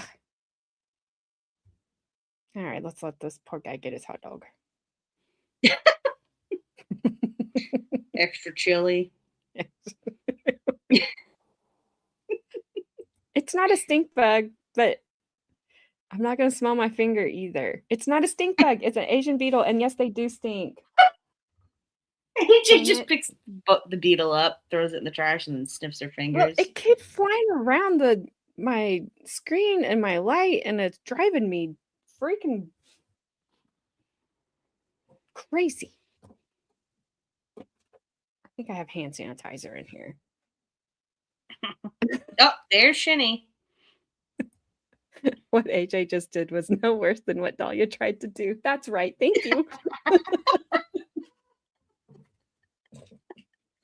Oh, God. Shinny, I know Bobby's your favorite, but make him behave. She's I gonna will say, not well, s- good luck with that. I will not smell my fingers. You have to smell them and then say, superstar. I After. won't. I'm not smelling my fingers. What if you smelled them and then said, Aldi's? No. No. Yeah, that's what he said you would say, Shinny. Dang it. But Snipe said Queen has spoons. Stop licking the sofa, Gabby. All right, Don't I have to lick find things, Bobby. I have to find my hand sanitizer now. Well, I lick some things, just not a sofa. No, I'm not gonna smell my finger. Who was asking you to smell your fingers? Whoever? Yes. I did not say I had bugs crawling out from my legs. Stinky finger. I said my light and my screen. And now it's gone. But now, because those dumb, stupid, it's not a stink bug, but it's an Asian beetle that looks like a ladybug. But they stink. I don't Stinky know. fingers, get out of here. Oh my. Happy Tuesday. Flash fan. I mean, it's just so random. And just like he hasn't said anything for like hours. All of a sudden he's like, Happy Cheese Day. Do you even know what's happening here? Do you even know how serious this is? I mean, geez. I might have stinky finger. Just one. You might have stinky finger syndrome. Jesus. Might have to send you to a facility, AJ. I might. I can't find my hand sanitizer because it's probably in my other drawer that I haven't I mean, I'm cleaned out thinking like yet. a two-week facility for I stinky think finger so. syndrome. I think so. I'm just gonna. Jesus, no joke though.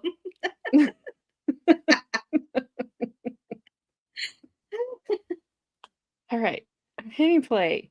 Doing All it. right, do it.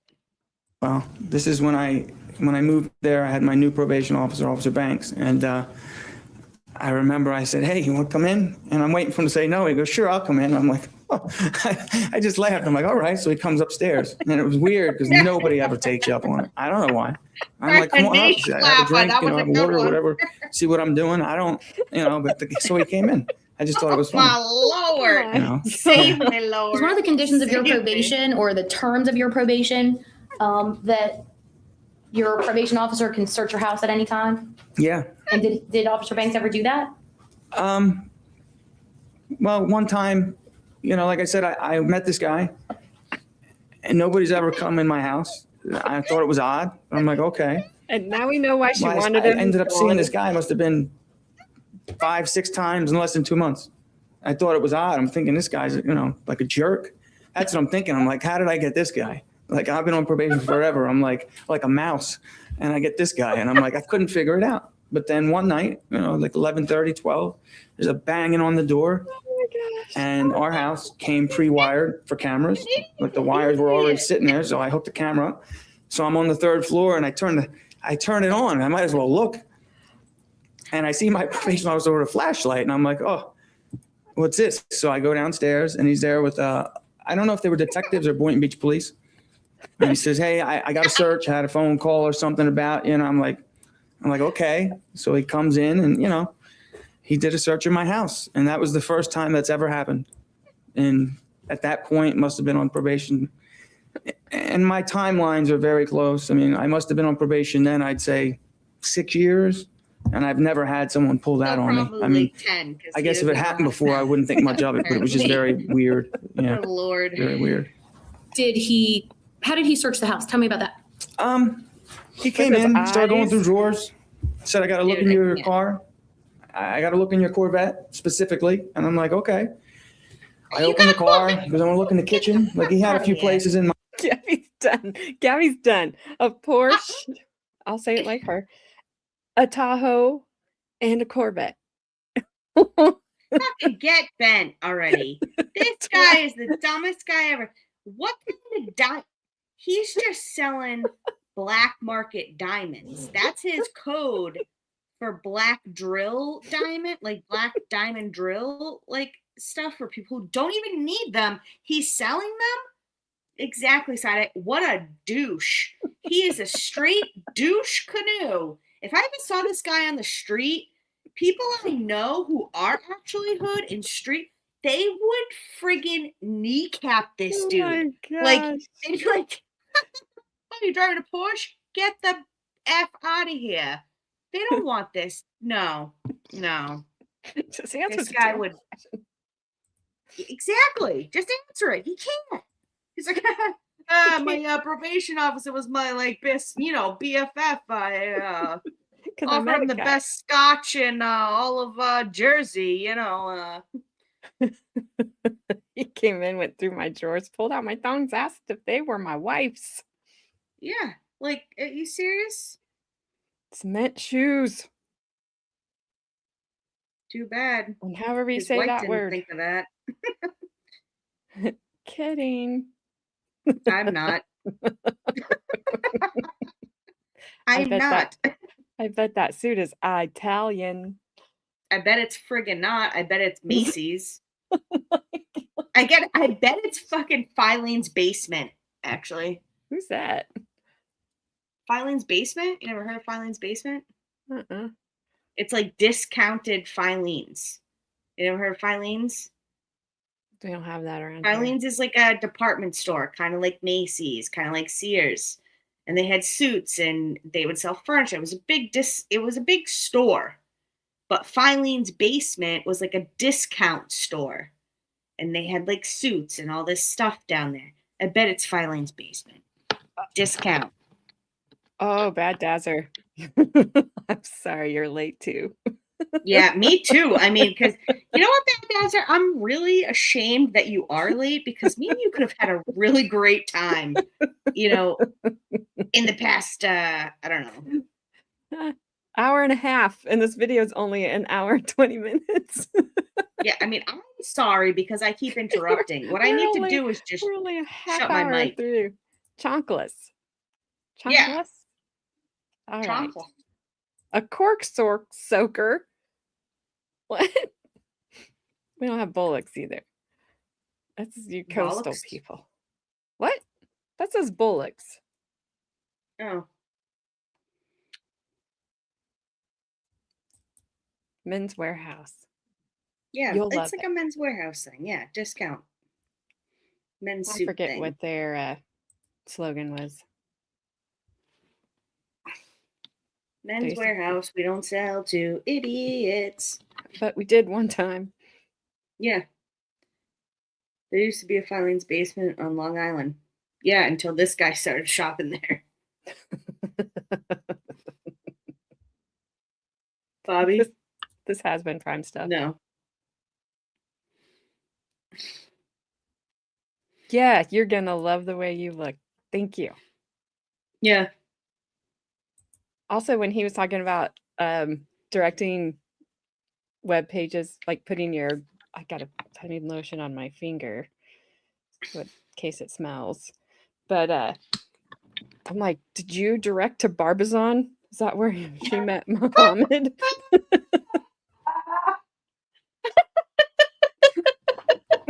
Oh, God.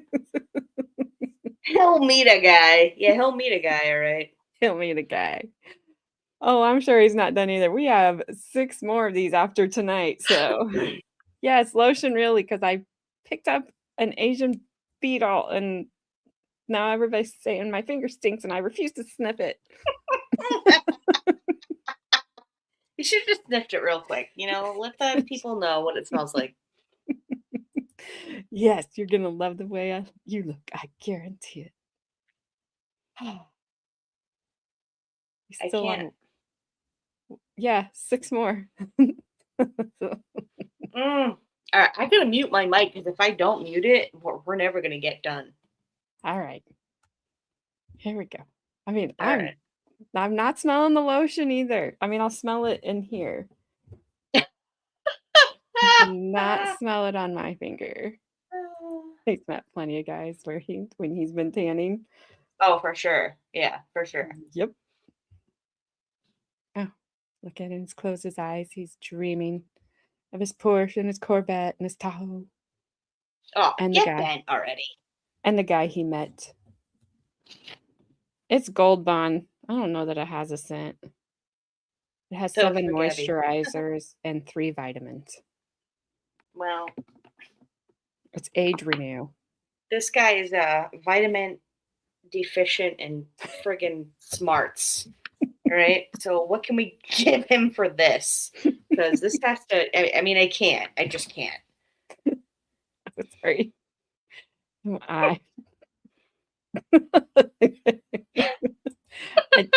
I could, but I don't want to sniff it. Just do it. Just do it once. Just No. do it. All right, No. I'm on mute. All right. And I'm, so he looked all around, and he just wrapped it up. Says, "Okay, Mike, I'll see you later." And I'm like, standing there, I just like, okay. And it was just very weird. But I guess from all his other visits, I thought to myself, okay, I mean, this guy's gonna, for whatever reason, this is how he is. He's by the book. He's a by the book probation officer, and that's okay. But that's just, everybody has their different style. So. Yeah. Now, Mr. Dippolito, you owed approximately $191,000 in restitution to your victims. Yes. Why were you spending your money on cars and trips, jewelry, clothes, and a house instead of paying back those victims? Okay. I have, to that point, even before I purchased my home, when I purchased my home, I was on my 3rd lawyer because I was trying. What does that have to do with purchasing a house? Stop it. Please. I'm not smelling my finger. I'm not smelling my finger. Oh my gosh. That's correct. That answer is correct.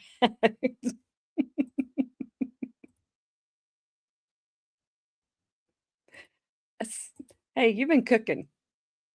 You don't know. You want me to smell my having a hard time figuring this out. Oh my gosh. Because he's a registered dumbass. Yes. Just a little one. Compromise and sniff a pencil. All right.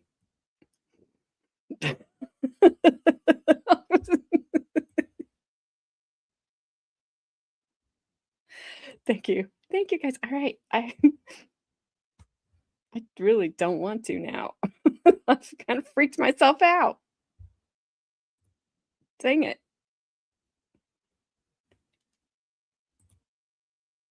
I was reading what Frank's comment said, Bad Dazzer. I did not say that. Do you know where that pencil has been? Well, yes, I do. On my desk. Thank you. It sits right here and waits for me to come downstairs and write things down. Not like the one that broke and ran away. His jewels rescinded. I don't think they ever dropped.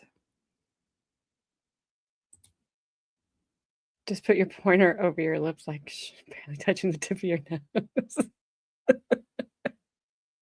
Yeah. There. Whoopsies. What's that smell like, Bad Dazzer?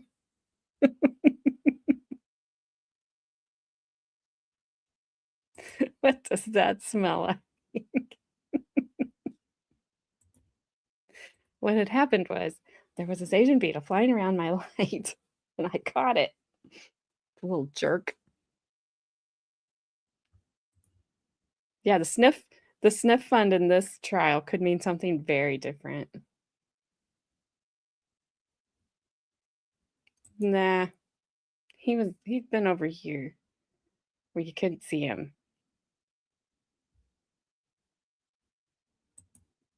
I promise. Otherwise, it's been dark down here, so he hasn't been doing anything. He's had no light. Scratch and sniff. All right.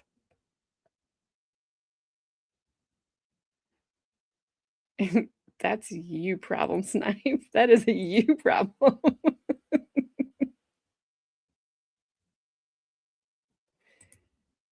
Do you have to? Do you have to? Do you have to sniff your?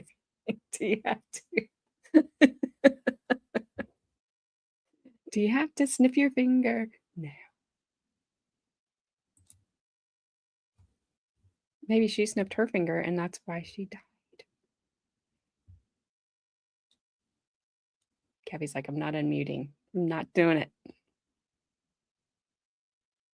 To satisfy my probation. You know, originally it started with contacting my original lawyer that got me this crazy deal. Because when they offered me the deal, I freaked out. I'm like, no, I'm not taking that. You know, 2 years and 28 years of probation. And the whole time you're in there, all you ever hear about are guys that can't do a year of probation. And, you know, so I snapped a little and the lady said, you need to talk to your lawyer. I said, absolutely. And he brought me in the next room. And he says, look, don't worry. Mm-hmm. Oh. You can answer. You can keep out. I said to him, I said, look, I don't want to take that. I don't want to take it. He says, look, you'll do maybe 5, 10, whatever. We'll work it out. And we'll get you off early. And I said, okay, fine. So I took the deal. So at any rate, when I come home, this was when I married my first wife, Maria. We talked, it was about time that maybe we contact him and see if we can come up with a settlement or agreement, anything. I tried to get with that lawyer for about 2 months, kept canceling appointments on me. And, you know, at this point, I'm pretty upset because the guy's way in Miami, I'm in Boca, and I'm just trying to at least talk to him about it. And he's just not, it's not working out for whatever reason. So then we decide I'm going to go see another lawyer who used to be, he's not specifically a ticket lawyer, but he handles that in criminal cases in Broward. So I went down, I paid Lawrence a retainer and talked to him about what I wanted to do. And he says, okay, I'll get your file and we'll work on it. So, you know, that lasted about 5 months. Every month I'm calling like a fool. You know, what's going on? What are we doing? What do you think? Nothing's going on. Nothing's going on. Nothing's going on. So towards the last visit down there, my wife came with me And we both sat there in front of him, and it just didn't feel like he had any idea about what was going on or if he had done anything at all about it. So we looked at each other and we're like, this guy's not going to do anything. And, you know, at the time, before I got married, you know, Dalia wants to travel and do things, and I'm really not keen on it because I can't. And, you know, I have this thing I have to take care of. And she says that we should take care of it. So I end up, I hire another lawyer. This is when I run into Michael Dippolito, my third lawyer. So, you know, Dalia says to me, I'll help you with some of the money. You put up 100, I'll put up 91,000, and we'll settle the probation, and then we'll be done with this, and we can do other things and this and that. And, you know, it sounded good to me because I wanted to do it anyway. So we went down and met Michael Dippolito, and we discussed, you know, not paying the full amount first, if there was a way to make a settlement, because I, you know, at this time I've got 2 years in and 5 or 6 years of probation. I got 8 years in on a nonviolent crime. I'd probably have more time on my sentence than a guy that would go knock somebody's brains in on the street. And I, you know, I did it. I'm not saying I didn't, but I have a heck of a sentence for my crime. So we go down and Mike says, no, he says, they're not going to buy a settlement. They're not going to buy half the money. They're not going to buy a quarter of the money. They're not going to buy any of it. You're going to have to pay all the money. And it's not even 100% that they'll let you off probation. So, okay, that's what it is. And he says, when you are ready to put the funds in my trust account, let me know. I'll draft some letters. I guess he said he'll draft some letters and contact the prosecutor. This is all hearsay, not objective. Stating what someone else could have said. Overall. You can keep going. Okay.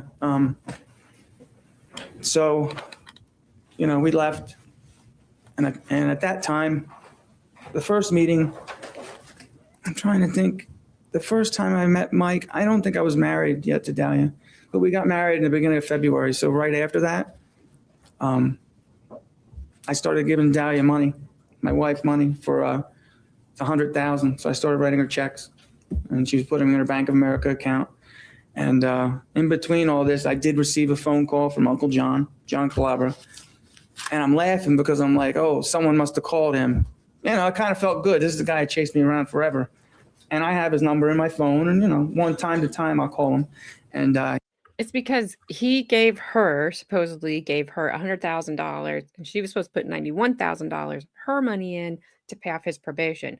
But allegedly, she ran off with the $100,000 and didn't pay anything. So at the time of this trial, he now owed, instead of $191,000, he owed $240,000. So should have just paid it off yourself, sir, instead of worrying about who was coming inside your house that you had paid off. he goes, hey, Objection, hearsay. That's the anything that Officer Calabro said as hearsay. Back on the list, no judge. Yeah, I think so. All right, overruled. What did Agent or Officer Calabro say to you then? no, he had said that he got a call from the, I don't know if it's state's attorney or district attorney, whoever would be in charge of my case in Broward. Judge, I'm going to object again. This is not affect on the listener. This is offered for the truth of the matter, We have the sir. attorney's cross preference. After your conversation with John Calabro, or Agent Officer Calabro, what did you think? I thought I was on my way. Guy gave me a thumbs up. What do you mean by that? Said to me clearly, I've never given anybody a good reference. He goes, I gave you a good reference. Again, this is going a little bit further now. I'll just get to that point. Okay, after you spoke to him, you said you thought you were on your way. What do you mean by that? Because obviously the lawyer had sent a letter to somebody for me to receive a phone call from him about attempting to make settlement with my restitution. Yeah, it was nice. I was happy. I mean, felt like I was doing something, you know. Well, let's go back to talk about this restitution. Do you have to pay monthly to probation? Yes. And how much do you have to pay each month? I pay what it was explained to me when I went on probation, pay what you can. You can't be violated for, you know, the amount you pay. You have to pay something. as in I have to pay to come see the guy, which I don't even know if it's $50 now, 40 or 60, I don't know. And then you have to put amount of money towards the money that you owe to the victims. Now, how did the specific amount that you were paying back in the beginning of 2009 come about? I Do you was remember? told pay double the supervision, which I think I was paying maybe $80. And then because when you look at my file, first people think it's a mistake with the time. Second thing, we all laugh about the money. Like, how's that going to happen? It's just I've gotten that reaction from anybody I've ever looked at my folder, so I'm used to it. My probation officer at the time was no different. No, Dare, he owed $191,000 in restitution that he had to pay. So he was trying to get that paid off. That he's still on probation now. He's on probation for 28 years. He's not even off of it now, unless they just said, "You've been through enough, sir. We heard your testimony. Be on your way."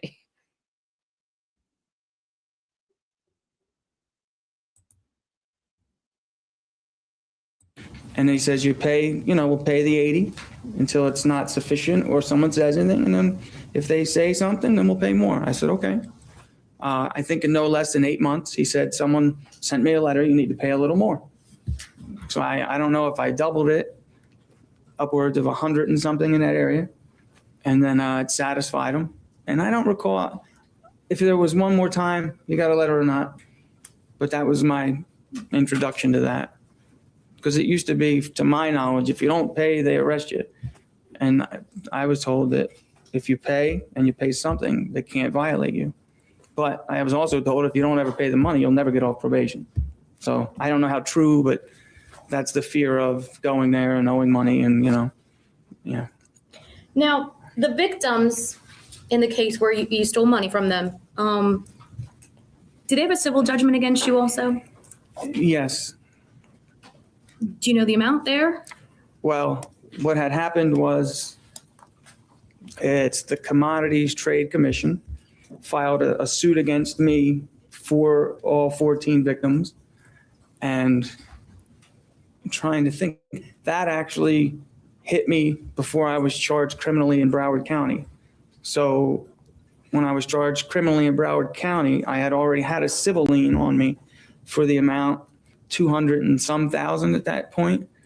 And that now, I don't know the number because it compounds at some rate that I was told, in another 10 years, it's going to be in the millions. And I don't know for sure, but yeah, I have a civil judgment against me for the money I took in one place. And then I owe probation the same money. I guess it's just two different courts, but yet one pot of victims that I owe this money to. Has any money been paid towards that civil judgment? Well, what happened, I filed my taxes, I believe 2008, and we paid too much or something happened. And my accountant said, you're getting a check for $25,000. That is. Okay. Okay, how much did you get back from your taxes in 2008? $25,000 has went back to the civil lien. Okay. So did you ever get a check in your hand from the IRS? No. What happened to that money, the $25,000? I'll never get a check from the IRS. It's if I ever were to receive a refund, it'll somehow they attach to it and take it, and it goes into the civil lien. Did you receive credit from probation for that $25,000? No. Did you ever talk to your probation officer about that? Yes. And what is your belief about that $25,000? It went up in smoke. I say that because I have so many. That civil lien is full of interest and all this and that. It probably just got chewed up to interest. I don't even believe the victims might have received a penny from it. Yeah. How many different lawyers total did you hire to help you with the restitution and probation issue? Well, my original lawyer that got me the sentence, I didn't retain him. I tried to contact him, set up and meet with him. Didn't happen. If you count him, that's 1. Lawrence Walk is 2. Michael Linton is 3. He ended up referring me to a lady, Melissa Donohoe or something. And then now I'm working with Guy Fronstein. So it's 5 lawyers. Did you ever have any falling out with any of these lawyers? Well, Michael Lenton, I had a falling out with Michael Lenton, yes. Okay. Is he the only one? Yeah, I believe so. As far as a falling out, yes. We'll get back to that. Did the defendant know you were on probation prior to getting married? Yes, When did she first find out that you were on probation? probably the second time I met her. Did you ever tell her, the defendant, what your sentence, or what you thought your sentence would be if you violated probation? Yes. What did you tell her? Basically, if I violate my probation, I have to eat the time left, if not the full amount of time. I'm not sure clearly if I get the credit for the 7 years I have on the street or not. So that's what I was always told. When you say on the street, what do you mean by that? Well, I live at home and I live, but in reality, I'm under supervision. So I'm, free and I'm happy to be out. Don't get me wrong, but I'm not really free, no. Did you tell the defendant about your drug problem? Yes. What did you tell her about it? I just explained to her that I have a very bad history with drugs and I don't drink and do drugs and, usual reaction. If nobody's ever seen you that way, you could tell them all day and they're just not going to believe it. So I don't know if she didn't believe me or what she believed, but I told her, yes. Now, let's go back to your conversation that you had with Mike Enton. Did you retain him at some point as your lawyer? Yes, I retained Michael Enton as my lawyer. Let me ask you this. Did you ever sign a waiver of the attorney-client privilege for Michael Enton to testify here in court? I believe I did, yes. During your conversation with Michael Enton, did you talk to him about how you plan to pay back the restitution? Yeah, we decided it would be better. Me and my wife felt that if it came from our family, me meaning my wife, we said it was going to come from our family. So I could just pay the money, not have any issues, and just move on.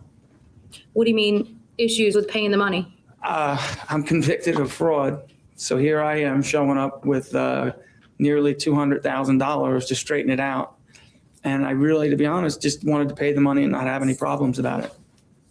Yeah. Did Mr. Enton have a conversation with you about the source of your money? Yeah, he asked me and I said. Objection, hearsay to the conversation that he had with Mr. Enton. Overruled. What did he tell you? He asked me, where the money was coming from, and I informed him that I was going to get help with my family, and some of the money was coming from me. But basically, my wife, being my family, was going to help me too. Did he say anything about the prosecutor or the judge with regards to that money? No, just that they would definitely inquire about where it came from, for sure.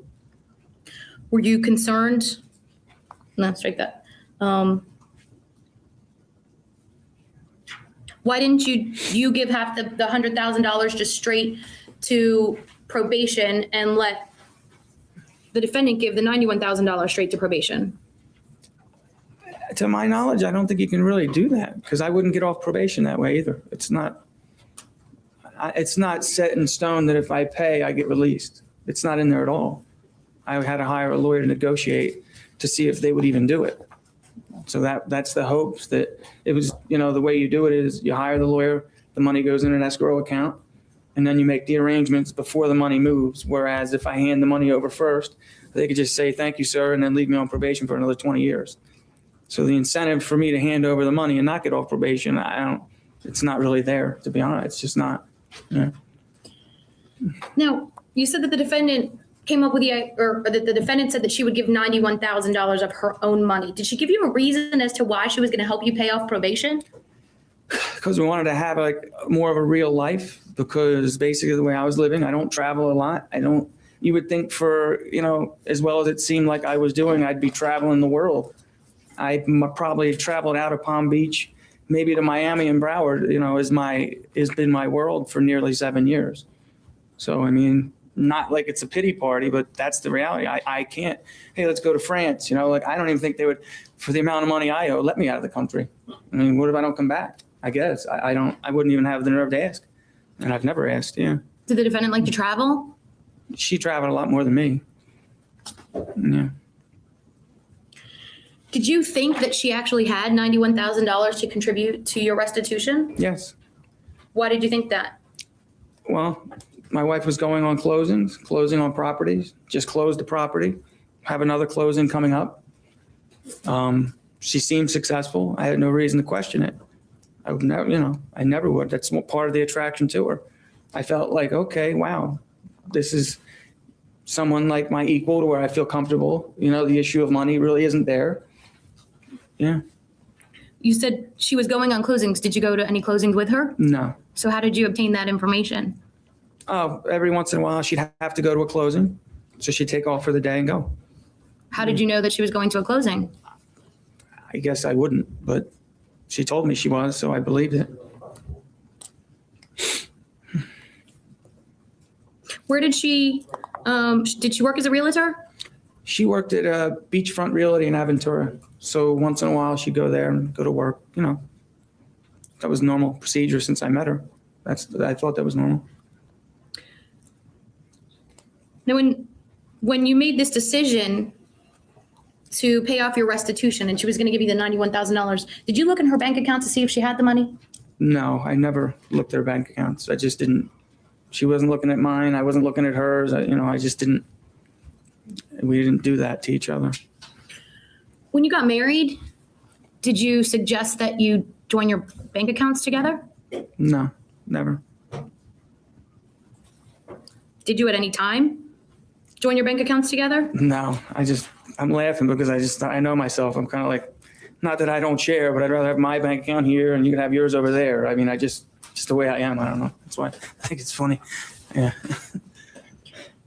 All right. I think you mentioned earlier that you started writing checks to the defendant. Where did that money to write those checks come from? I took it out of Mad Media, my company. And did you write the check directly from Mad Media? Yes.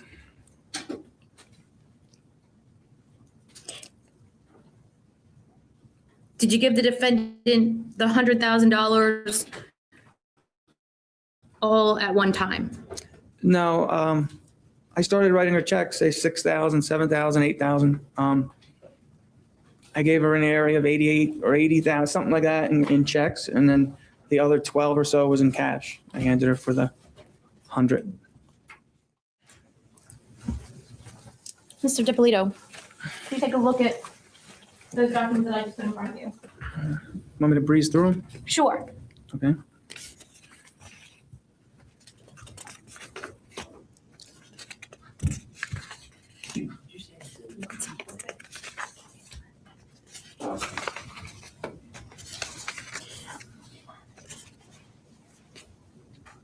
Okay. Okay. Without telling me what's on those documents, what do they appear to be to you? Or do you recognize those? Yeah, these are just checks from my company written to Dalia, to my wife. How many are there? Oh, 1, 2, 3,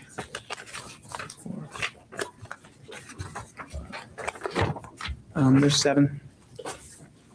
7?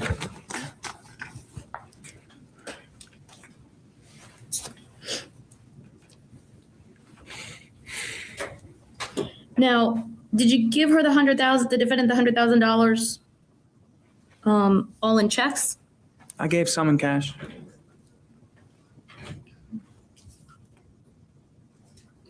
When you would give her cash, how did you give it to her?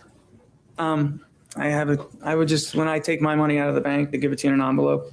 And I, for the most part, would put it in my safety deposit box when I did that. So I would, if it was 5, 6, 7,000, I would write the number on my envelope and circle it, just so you know how much is in the envelope. Now, once you gave her the $100,000 in the form of cash and checks, what did you expect her to do with it? Well, I had asked her if she was ready to, with hers, with her 91, and she said yes. And that's when, at that point though, was a little, I started giving her the money, but when she said yes, I really made sure that we had the money because I want to get off probation the worst way. So let's do it. And so yeah, she informed me she had hers. And then we were supposed to just put a wire into my attorney's trust account. What do you mean put a wire into your attorney's trust Just to account? make What does a that mean? transfer of funds from her bank into my lawyer's bank account. Okay.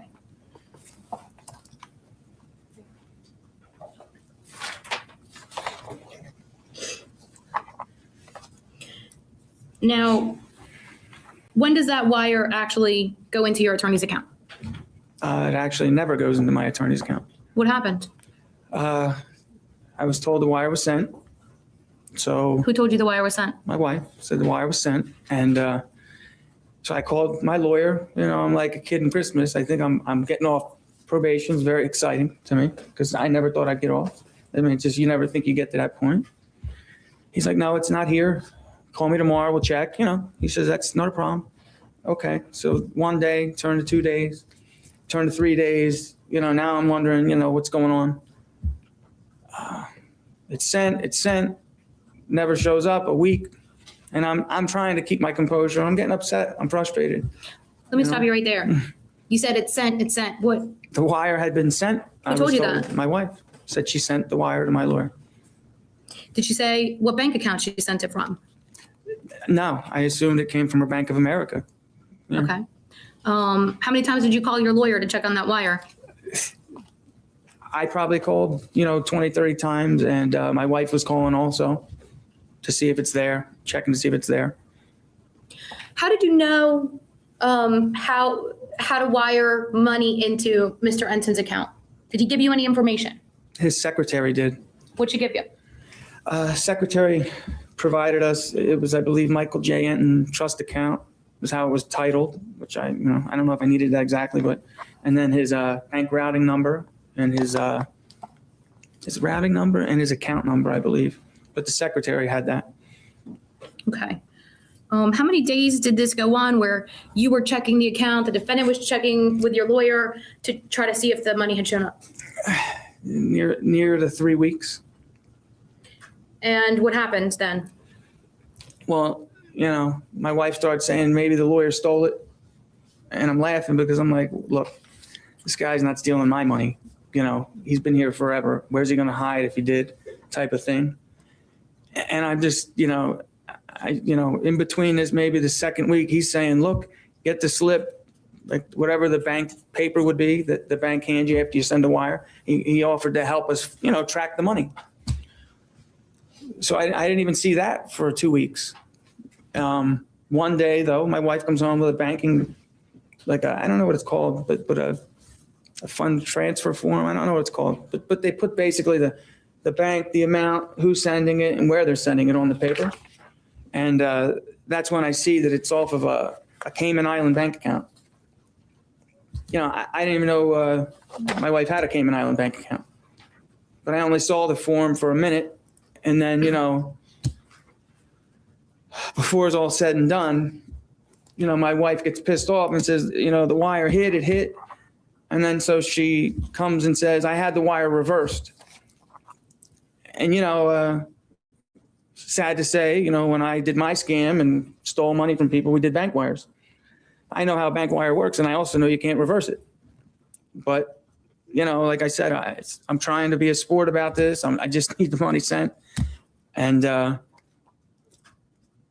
we're at the point where just nonsense. I'm not believing it. Something's wrong. And I don't know what's wrong because all I'm getting, it was sent. It should be here. Now the wire is reversed. I'm going to get a check. And within a day or two, there's a cashier's check produced. Let me stop you there. Your Honor, may I approach the witness? Yes. I've showed this to defense counsel. This is exhibit number, this is actually exhibit number 16 for identification purposes. Mr. Dippolito, do you recognize that? Yes. What is that? It's a Cayman National International Payment Request, I guess. That's what it says on the paper. I guess the bank wire form. Does it look familiar to you? Yeah, I saw this one time. When did you see that? When my wife informed me that she had the wire reversed now. She produced this. Is that a copy of what you were shown by the defendant? It looks exactly like what I was shown, but yeah. Because it has my, from my wife to my lawyer, everything I needed to see at the time to see that the money was sent. What's the dollar amount on that? $191,000.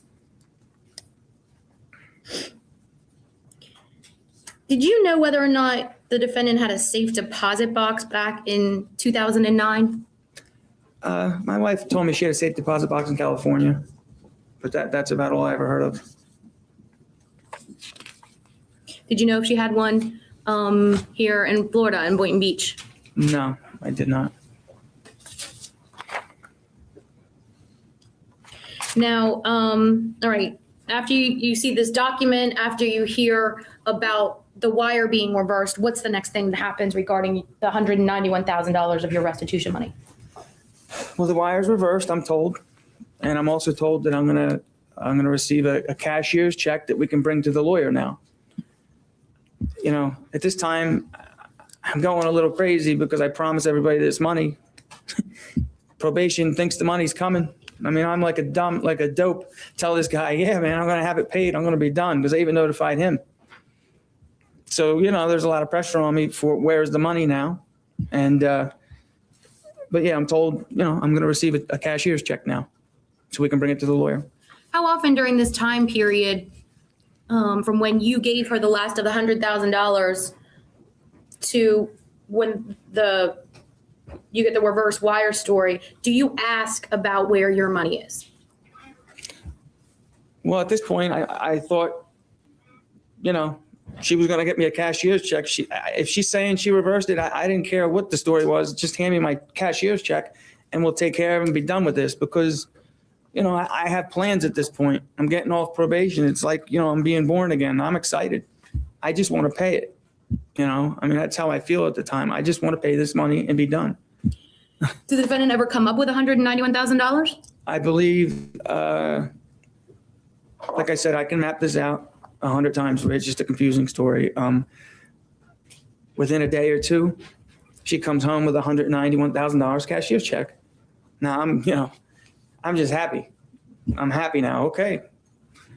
Then I make the appointment, like, you know, I'm going to go see Mike, my lawyer, next morning. So I'm very excited.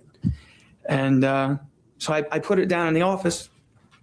So I'm upstairs, and I don't know why I came back down the office later, and I guess I had to look at it. I don't know. I just wanted to, you know, like, it's not going anywhere, I guess, but I just wanted to see it and make sure, you know.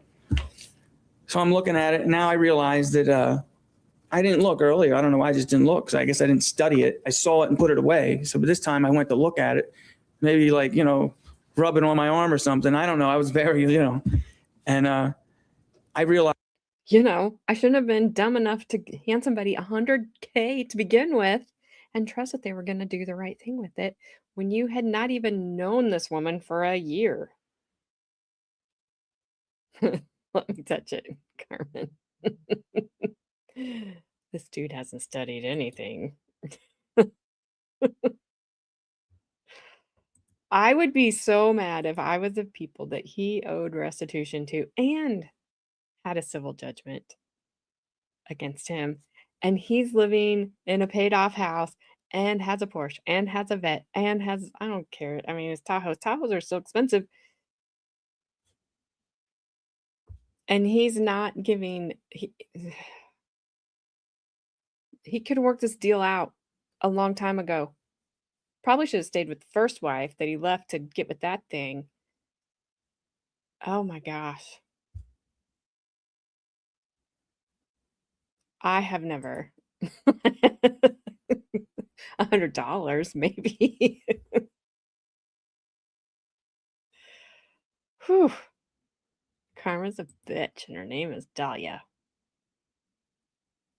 You wouldn't even give your kids that money. No, and expect them to do like, here, I trust you to go pay off my probation. Absolutely not. Absolutely not. Yeah, rub it on your arm. What the heck does that mean?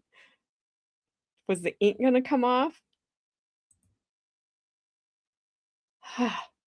This guy is irritating the crap out of me. That's my face too, sir.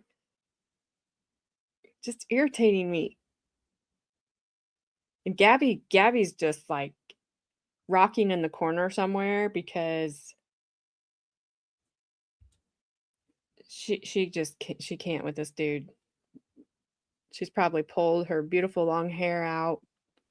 No, dude, I had to call my guy to make sure that this guy would never be able to talk to another guy ever the F again, because this guy right here is effing ridiculous. I would not say that. Haley. That is a true point.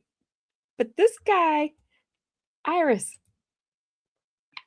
this guy has so much money, it seems, just floating around. Gets $25,000 back on his tax return for some reason. I mean, they took it to pay off his civil lien, but he paid off his, at the times, 2011. Things were a little cheaper back then. Buys a condo for our townhouse, whatever it was. I don't care. $250,000 pays cash. He still owed on his Porsche. Some $1,000 hotel rooms. $20,000 engagement ring.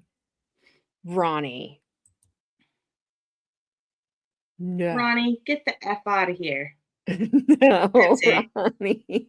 That's it. I'm calling the hotel down the street to send them to you for them to iron, for you to iron all of their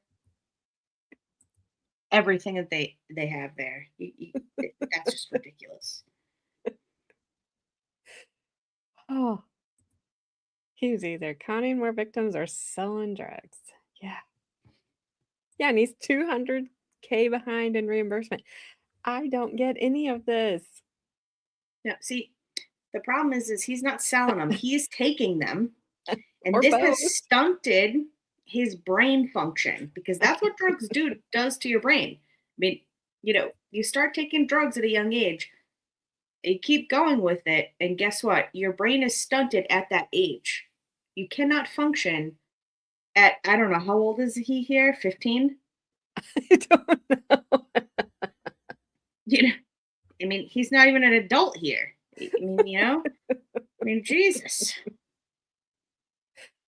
I will not ban Ronnie from chat, Frank. She might throw something at you. No, she's going to call you a mother effer, and I can hear it in my head. This guy gives Pauly D and Vinny a brain. Well, that was his favorite show, so his mama didn't love him enough to say no. Dang it. Don't blame the mamas. I mean, I think he was dropped on his head a few times, but that's just my opinion. In Florida, they can't take your home when it's homestead, by the way. I mean, that's fine. I just would be mad. Like, yeah, because it was up to 240, so who knows? Yeah, but also, who the heck? What? I mean, Oh, we have one of those. We have a homestead exemption. no, but I mean, who the heck just randomly, nobody I know has 191K just sitting in their bank account. Yeah, no, I mean, Nobody. I don't know anybody that does, Well- but I'm not saying he couldn't or didn't or whatever, but I'm sorry. I would, as much as I trust my spouse, if I said, here's $100,000, and they said, I also have almost $100,000, I would be like, can I see proof of that? That's a ton of freaking money that can totally mess up my life if you don't do it. So I'll do it myself. How about you just give me the money? Yeah. Yeah, he didn't. Yeah, like he had good parents. His grandparents that were alcoholics, like, were better than his addict parents. Yeah, and then he goes, then I went to Florida. I was like, my mic was muted, but you couldn't hear me, but I was freaking yelling. I'm like, oh yeah, you were an addict, and then you moved to Florida? Great choice, you idiot. Are you kidding? You went to Florida because you wanted to get away from your drug problem? Wrong state, buddy. Jesus. Oh, okay, Ronnie. Ronnie, you're just like I am. You have a heart. It gets No, you in fuck that. trouble. He's an idiot. He doesn't deserve a Porsche. Okay? He's an idiot. He doesn't deserve a Porsche. Okay? A homeless guy up the street from me who's begging for change deserves the Porsche more than this guy. Okay? Pretty sure he was like an engineer or something, lost his job at home, and now he's just out on the street and begging for change, for goodness sake. Some days, Frank, it does. A little bit. The original had it in the attic until the reason he got it made him need to use it. What? I'd rather give you a kidney than money. Yeah, I'll go Hamp. That's right. Oh, yeah, we're Rude. going ham. I'm going Rambo. Oh my goodness gracious. Ronnie is too good for this chat. But I'm glad she sticks around. That is true. No state is safe when it comes to addiction. That's true. Whose kidney, Iris? Yeah, she didn't say, she just said a kidney. Yeah, It's Billy's down the street, but you can have one. it's fine. It's all good. It's all good. Billy didn't need that one anyway. He doesn't. He's got two. He's Yeah, only fine. the left one. All right, we got about 15 minutes, 14 minutes left. Oh my goodness. We can make it. We can do this. And that is sped up. We are. Hope His is- face. He's like, "Eh." Don't even get me started on that state. Minnesota. I have a hatred for that state. Just saying. What, Minnesota? Yes, I can't stand Minnesota. Mm. Mhm. Just one part of it. I can't speak for the whole state. Sorry if you're from Minnesota. Screw Billy and his kidney. He is too. That's right. That's what I said. You got two. And that's true. Didn't say if it was a human or animal kidney. That's true. That's true, kid. Ours was like, damn it, they're on to me. Minnesota. That's right. Can't Oh stand my it. god. As long as it's not a diet Minnesota. I would totally have him over for dinner. It might stop a few grand from his pockets. Yeah, I get it. I get it. Like, you know. I saw Yeah. what you did there, Bobby. Drop. I got it. Stop, drop, and roll. A few grand from his pockets. All right. We can do it. We can do it. We can do it. It does have the best empty learning centers in the world, but it's okay. That's what I'm talking about. And that's why I stay away from the Twin Cities, because they suck ass. And they just suck at they just suck. We'd be here all night if I told you all the reasons why. Don't think I will ever have to go back to that state again, and I'm happy for it. Although if I was going to get arrested somewhere, it would be there because it won't matter. That's what I'm saying. All right, dude.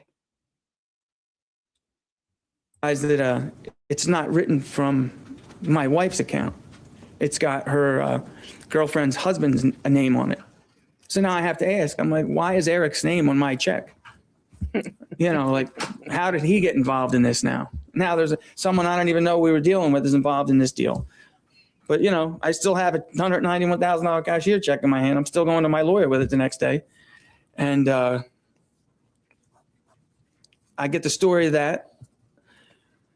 Because Eric has money in his account, she reversed it to him so that he could cut us a cashier's check immediately instead of having to wait for funds to clear or something. Like I said, I just wanted to check. I just want to make this payment and be done with it. So I'm not too wound up. I guess if Mickey Mouse's name was on the check, to be honest with you, I would have took it to my lawyer anyway if it looked real. You know, I didn't care whose name was on it at this point. You know, I knew I gave my money. She was supposed to put hers with it. So, you know, it wasn't unrealistic that the check should be there at this point somehow or another.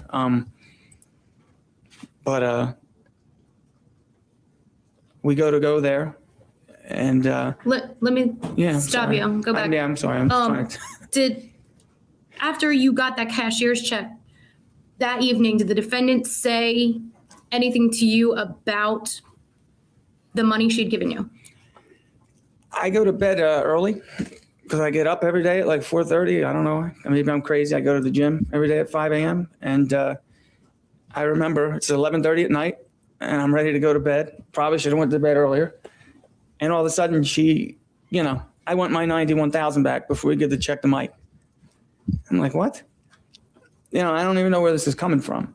First off, it's 11:30 at night. I'm ready to creep right into bed. And, it's Yeah, not the it's 'cause you type of forgot leg conversation day or at discussion I gym. think you That's can why have she at that wanted time it of night. back. Nothing was said earlier. Good Lord, don't ever forget So we're leg sitting day. there, I want my money. And, Right, let me stop you there. Let's go to, you said you go to the gym every day at 4:30 in the morning, or you get up at 4:30 in the morning. Why do you have that routine? I think because I'm crazy. No, I since I was away, we had a routine where you get up very early. I'm very regimented in what I do. It works for me. I get up early. I go to the gym and work out and I come home, and I'm home by 7. So it's kind of like I could work anywhere, any job and still make the gym at that time. And I don't run into a lot of people and, it's just a routine. I try to stay regimented. It's important for me. Why is it important to you? I need to have routine, like some form of structure in my life, because I generally wouldn't, but that seems to work for me, so I stick with it. Yeah, hilarious. Yes. Dippolito, I'm showing you what has been previously marked as State's Exhibit 9. That is B. Still praying for that button to pop. Under the business record. States 9B. 9B, well, 9A and B, it's compulsory exhibit. Objection. Which Regents Bank. Without objection. States 9A and B in evidence without objection. Whenever I say that, a lot of these things, they're marked for identification. That means so we can identify them on the record. But when I say they're in evidence, that means that they will be able to be considered by you back in the jury. These exhibits, you'll be able to review them. So that's kind of, when I say they're in evidence, then they're for your consideration. Mr. Dippolito, could you please flip through those records in front of you? Well, first of all, who are those records for? Do you see a name on them? Dalia Dippolito, AKA Dalia Muhammad, Michael Dippolito. Actually, Eric Tao. let me have That? you. Flip. Sorry. Right. Yeah. Yeah, if you don't mind.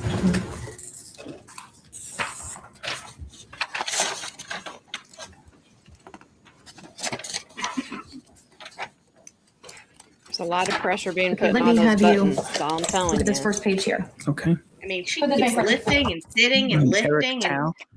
stretching her arms. It's like, what is holding those things Flip through together? those records and see if you can find, if you see any checks in there that you recognize.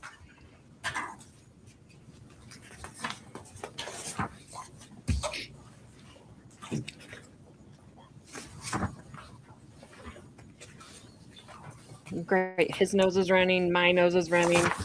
Perfect. Mine is too. I didn't even take Coca-Cola today, so I didn't either.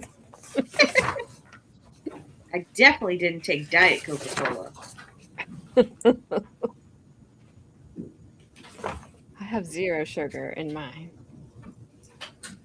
Do you see under a check for March 31st of 2009? Yeah. Hold Welcome on. back, Katie. Kind of small. Yeah, I see it. I just said I'm looking at it. They're That's very why little. you can see it. It's kind of Yeah. small. You don't have this Wednesday, would like to publish the Really? check from State's Exhibit That looks pretty huge to me. 9B. Sure. That means they won't show it to you. There's actually beat up on things like that. Sure, pull around wherever you want to.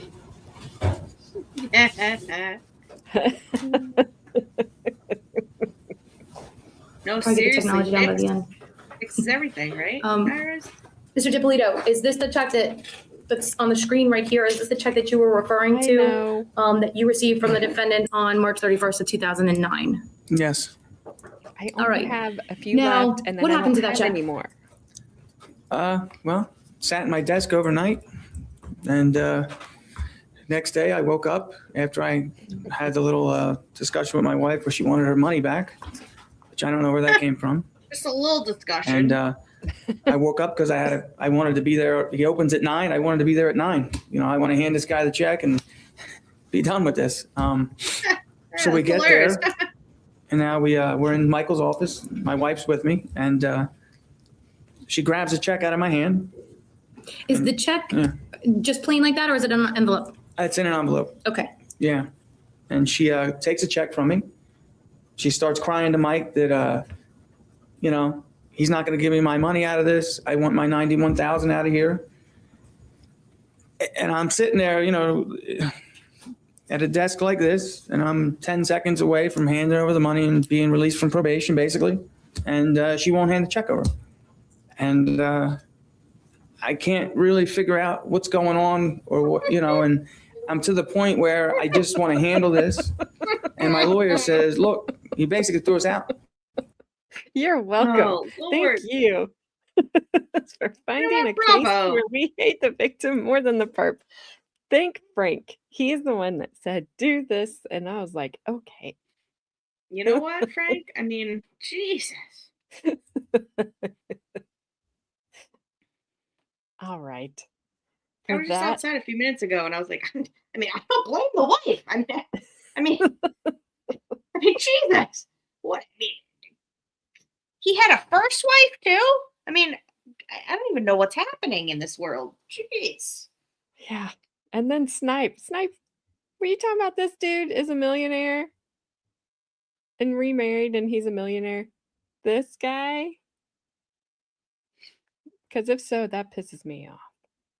Yeah, Oh, no. his I mean, hair is highly flammable.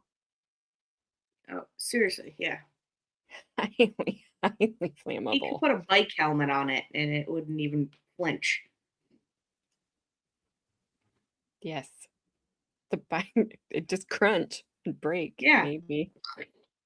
You know? He has a wife, you mean hair products? What? Whoever, you lost me. He could be an astronaut. I mean, No, please don't send this man into outer space. He can't even handle no, the maybe real we world, should. Earth. Just don't bring him back. Well, what we need to do is put him in the airlock, and then when we get into outer space, just hit the eject button, and he just like, whee! We never see him Oopsies. again. Oh my god, my bad. I flushed the toilet. Our homicide laws really need some sort of douchebag con artist exception. Like, he's the stupidest con artist ever. Like, he just like tells on himself. He's just like laughing, everything. There's like, that's me wanted to come out, and then he didn't want to come in. You think that's Why olive is that oil in funny? his hair? No. That's not olive oil. That's Oh, that's cringy. I think Snipe looked him up. oh, did he? I saw some. I don't know where Snipe must have left, but there was something back. What's his name? Dumbass. Sorry. Dumbass deep potato, whatever. Michael Dippolito. Oh, Michael Dippolito.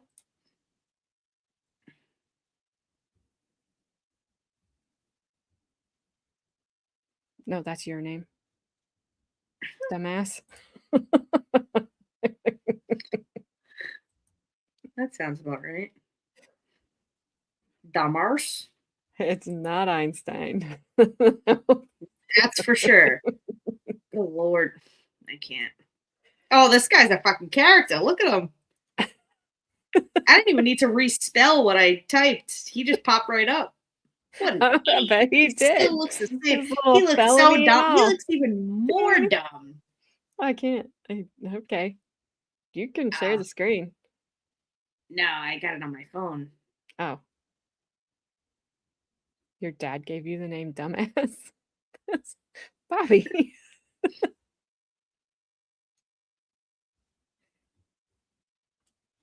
Okay. I'll hit play and then I'll look up this amazing man here.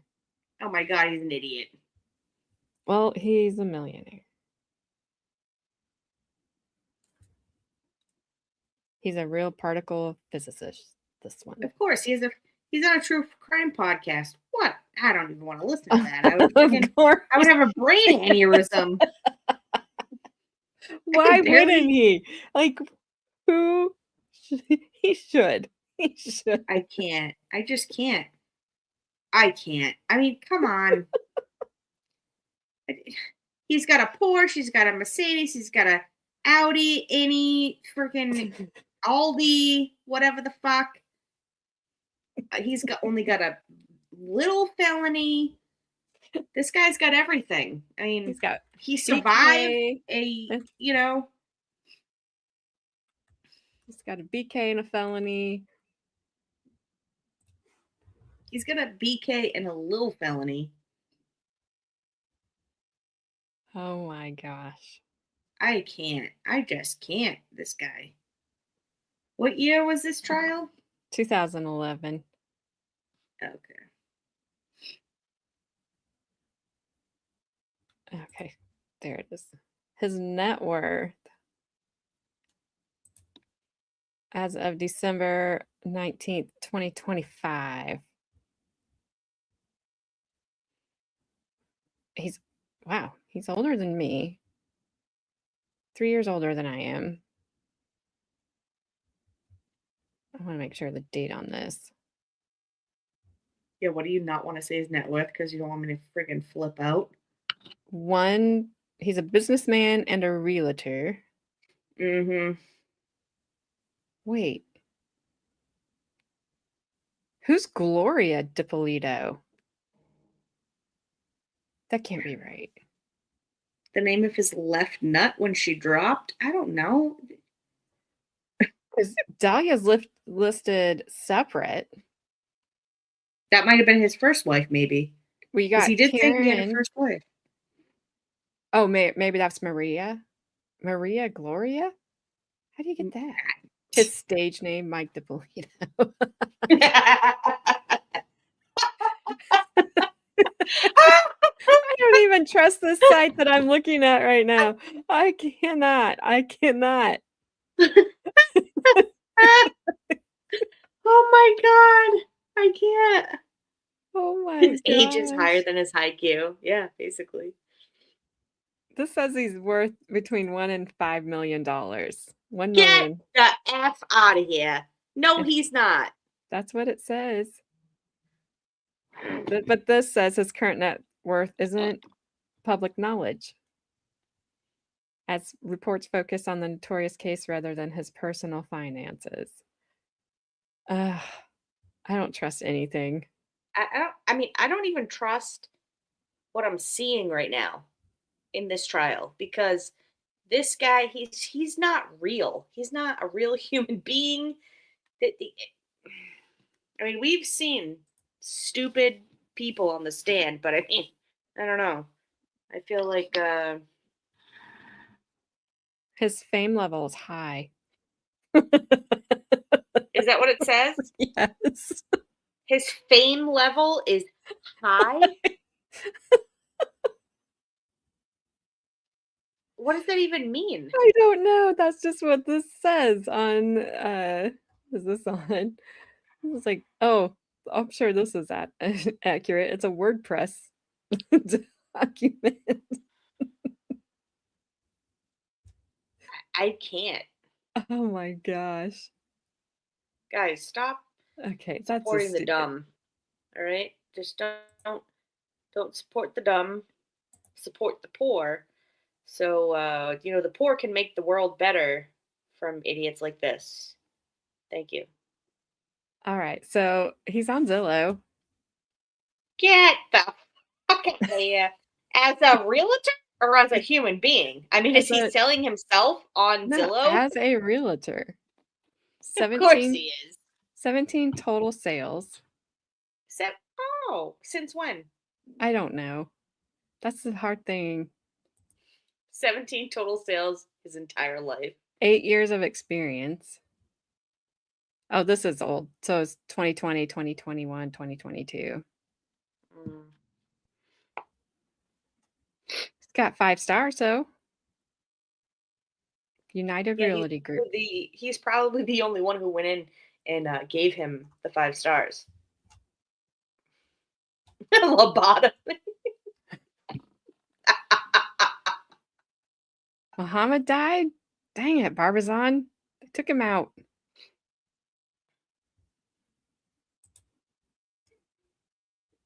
Bullshit. Exactly. Damn that call. It could be over. It could be. Also, look at where his hand is coming right out of the court reporter's head. Like, I rule your God, mind now. I will control your mind. Oh my gosh. His fame level is higher than his shame level. Yeah, this guy has this negative, double -0 shame. He has. He doesn't even know what that Thanks, word whoever. means. No, he has no shame. Well, now we know the world is broken, everybody. That's true. Net worth doesn't mean actual physical money. True, true. Well, very true. But remember that scene from one of Adam Sandler's movies where it's like we are all now dumber. We have listening. You know what I'm talking about? She looks like a rooster. I don't know. That could be like every Adam Sandler. I'll have to find the clip. And send it to you. Oh, I have seen that word a lot in the last few days. I don't even know why. Kind of weird. I don't know. Universe is probably trying to tell me something. I'm not listening. I'm kidding, universe. I'm listening. I'll be like, oh, you're not listening? Walk across that dark basement. Iris isn't there to protect you tonight. Keep going, girl.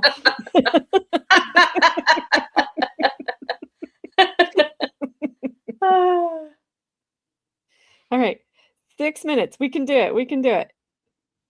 Swear, sounds like 60 minutes. I know. All right, let's see. He says, get out of the office, handle this. He says, this is a real easy thing. And he says, this is a real easy thing turning into something that I can't even imagine. So, she wants our money before she hands this check to him. So she refuses to leave with me because the only way I can get the money is I have money in a safety deposit box. I have to drive back to Boca to get it. And so she actually makes me drive to Boca to get this money and bring it to her so I can get this check. And I'm just, I can't even explain to you what's going through my head. Where's Mr. Ensign's office?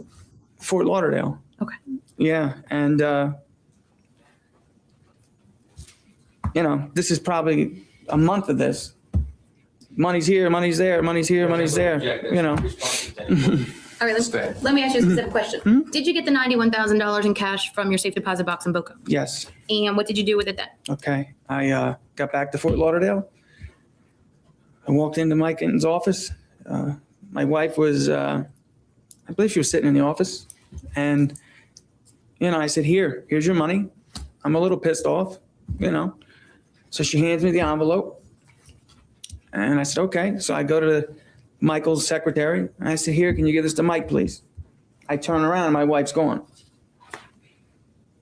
I'm not thinking much of it. Maybe she went to the bathroom. So I'm leaving the office and I don't get to the end of the hall, maybe 2 lengths of this. And Mike Hinton's actually yelling at me. I told you something's wrong. I told you something was up. And he hands me this envelope. He says, it's $191. Oh. And I'm like, I didn't know what to say to the guy. So I got to look at it now and I look at it, it's $191 cashier's check. And so I'm calling my wife, where are you? She's not answering the phone. I'm freaking out now because I just handed her $90,000, and here I am out. I'm just out to check. I'm out this money. I'm wondering where she's at. She answers. She's downstairs. Come downstairs. I come downstairs, and she's outside with Eric Tao and his wife, Carrie. And I'm saying, what's this check from? What's going on? She says she had lunch with Eric and Carrie while I was out getting the money. And he must have switched the check, some business like this. And I'm like, well, who leaves $191,000 check sitting on somebody's dashboard? So, you probably. I get my money back. I put it in the trunk of the car. and we start driving home at this point. Let me stop you there. You say you get your money back. Do you physically take, how did you bring the money down there, the $91,000 in cash? I put it in the bag. Up Just his like ass, a that's supermarket how. bag. Yeah. Okay. And do you hand that back to the defendant? Yeah, I handed it to my wife. That's Okay. insane. Now, after, did you talk to Eric all that day? First time lawyer I next met him. And I might have cursed at him. I don't remember exactly what I said. I said, what's with this check or whatever. I thought, the guy's stealing from me. All right. I don't know. I mean, I couldn't figure anything out, but, I do get my money back and that's all I'm interested in. And I get in the car and my wife gets in the car with me. She's crying. I don't know what happened. I don't know what happened. I just, I'm a little at my wit's end at this point. And we go home. And it was either that night. Yeah, I believe it was that night. I think it was that night Was it that that I said, night? Might look, have been that something's night. wrong here. I might leave. Like I was going to move out of the house. I was thinking, I don't know what to do at this point. And she's crying to me. She says, I'm going to get honest to you. I messed up the $100,000 and Eric was trying to help me so I could get you the money. And then, we could just pay it and move on with our lives. So I get a story that the reason the bank wire was from a Cayman bank was that it was some investment thing where you send a wire from there and they send it to 5 locations and you make money off each destination, some nonsense, and I didn't, On this game. just some nonsense, basically. I mean, the only thing that made me feel good was that for the first month out of the last month, I know I've been getting lied to. And Yeah, that at feels least, great. all right, you know what? She got honest with me, I thought. All right. I'm not happy about it, but at least I felt like, okay, I'm over that hurdle. I'm not crazy. She finally told me because at this point, I know she did something with the money. So then Eric gets on the phone with me that evening. She calls Eric. Let me stop I'm you there. sorry. Yeah. Judge, this might be a good place to stop for the day. Then let's do Do that. you think? Thanks, Judge. Let's break for the afternoon and the evening, and we'll see you back here. As far as I know, we got nothing on the docket tomorrow, so 8:30 tomorrow morning. Again, something might get put on my docket between now and There's going to have to be nothing on your docket. Nothing. No, there's about to be a whole lot of bullshit on your docket is what's going to happen. Oh, Lord. Go away. What a hot mess that dude is. His whole entire life, his whole brain processing system is just, it needs to be reset to factory settings at this point. Is this makeup running? It's Yeah. He You're- had his forehead contoured just for court. Lie. You wish you could be. Oh my gosh. He fried all his common sense out. I don't even think he was born with common sense. Oh man. By the definition of chuckle fuck is his picture. Chuckle fuck. Oh, right. More than a hot mess. He's a hot mess and then some. My head hurts from listening to him. I said, guard your brain Yeah. cells. Yep. I said yesterday. I He feel like has he's lot a of- window. a He's a Guido. window shopper. He's a window shopper, Guido. He's not a real Guido. He's a pretend. He might be Italian, but he's a pretend Guido. Oh my gosh. Is that the name from Jersey Shore? I don't know. Guido? What? Well, I mean, it's an Italian thing. I mean, Oh, yeah. it's a derogatory. It's a derogatory name for an Italian, Guido. I don't think he's that stupid, just a crooked douchebag. There could be that. Well, It he's could be that. definitely a douchebag of some sort. Guido, like from Star Wars. No. No, I like how you type in no, a it's not. foreign No, that's l- Greedo, not Guido. You idiot. language and I have to Sorry. accept it. Sorry. Like YouTube held that. I don't know what it says. And I'm like, sure, click here. I'll put it up on the screen too. We're gonna repente or something. I don't know. Yeah, I'm not the nerd. My husband is, so that's how I know that. Hey, who are you calling a boomer? Because I will kick you right out of here. Right over You where better I watch put, out. She might kick you right in the Miss Pickle Pounder. I'll put you right where I have been storing Flash Fan. Notice he's not been here. Oh man, a bullshit, a bullshit. Oh, you know better than to do that, Bree. Okay, so I did get text messages. I am confirmed that we are going up to see our friend tomorrow. So Okay. for sure, not gonna be here, but I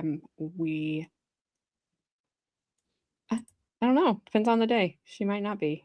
You never know. I'm Gen X too. I found that out. Made me sad. Sorry. I don't know what I wanted to be, but not that. Just kidding. Kinda. I don't know.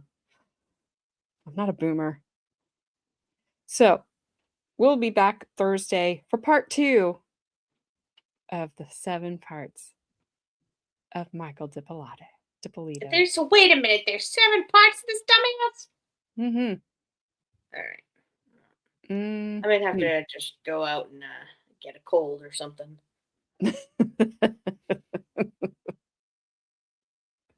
Of course you're a millennial. Of course. All right. Gen X is fine.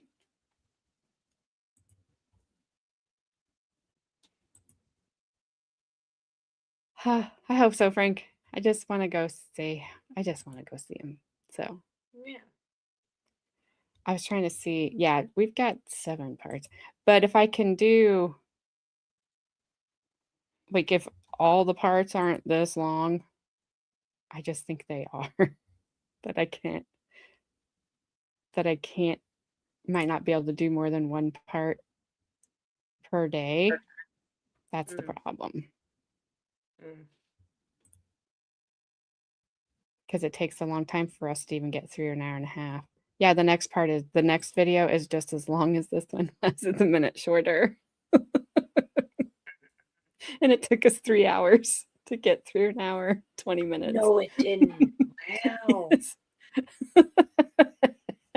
Well, it's all me swearing, basically.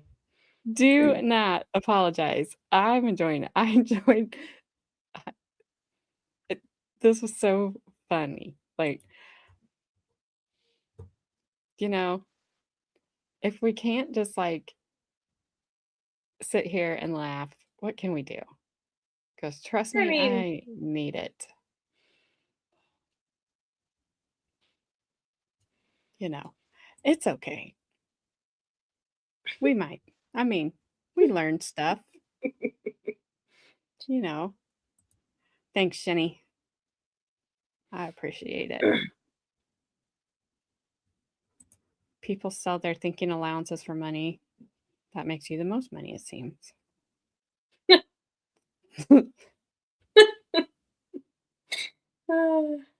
Who's actually started any resolutions? I have. So far, No. I am 6 days strong of not going to jail. I mean, what do I always say? I promise nothing. So, just sticking to that. You know? Yeah, I'm gonna stay out of jail. That's my resolution.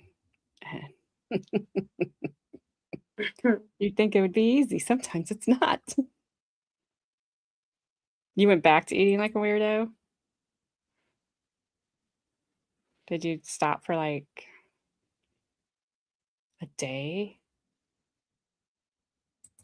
Is it No Nut January? I have no idea.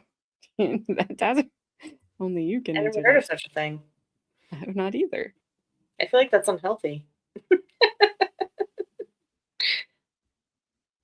You ate normal for Christmas. All right. Well, normal.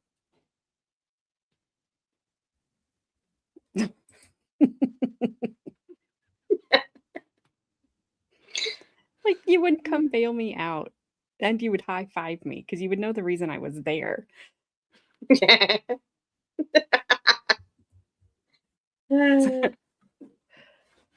But yeah, Bobby, it's fine. It's all right. They'd fly me in and I'd go to jail for you. Yeah. That'd probably be one time where I'd be like Carmen when she says, Listen, "And I'll EJ, just I'm go." talking about like 2 weeks vacay. You know what I mean? So let me just do this for you real quick. Well, but when Carmen says, "And I'll just sit in jail with a smile on my face," Yep. might be me that day. Don't know. I'll send you a fruit basket. Raw garlic is actually good for you. Yeah, it is. Yeah. All right. It is still weird. You have to define weird and normal, and you can't. So, It's true. but jalapeno pickle juice, stop it. Just pickle juice, stop it. Yeah, I had a friend that ate raw onions like apples. That's wrong. weird. That is wrong.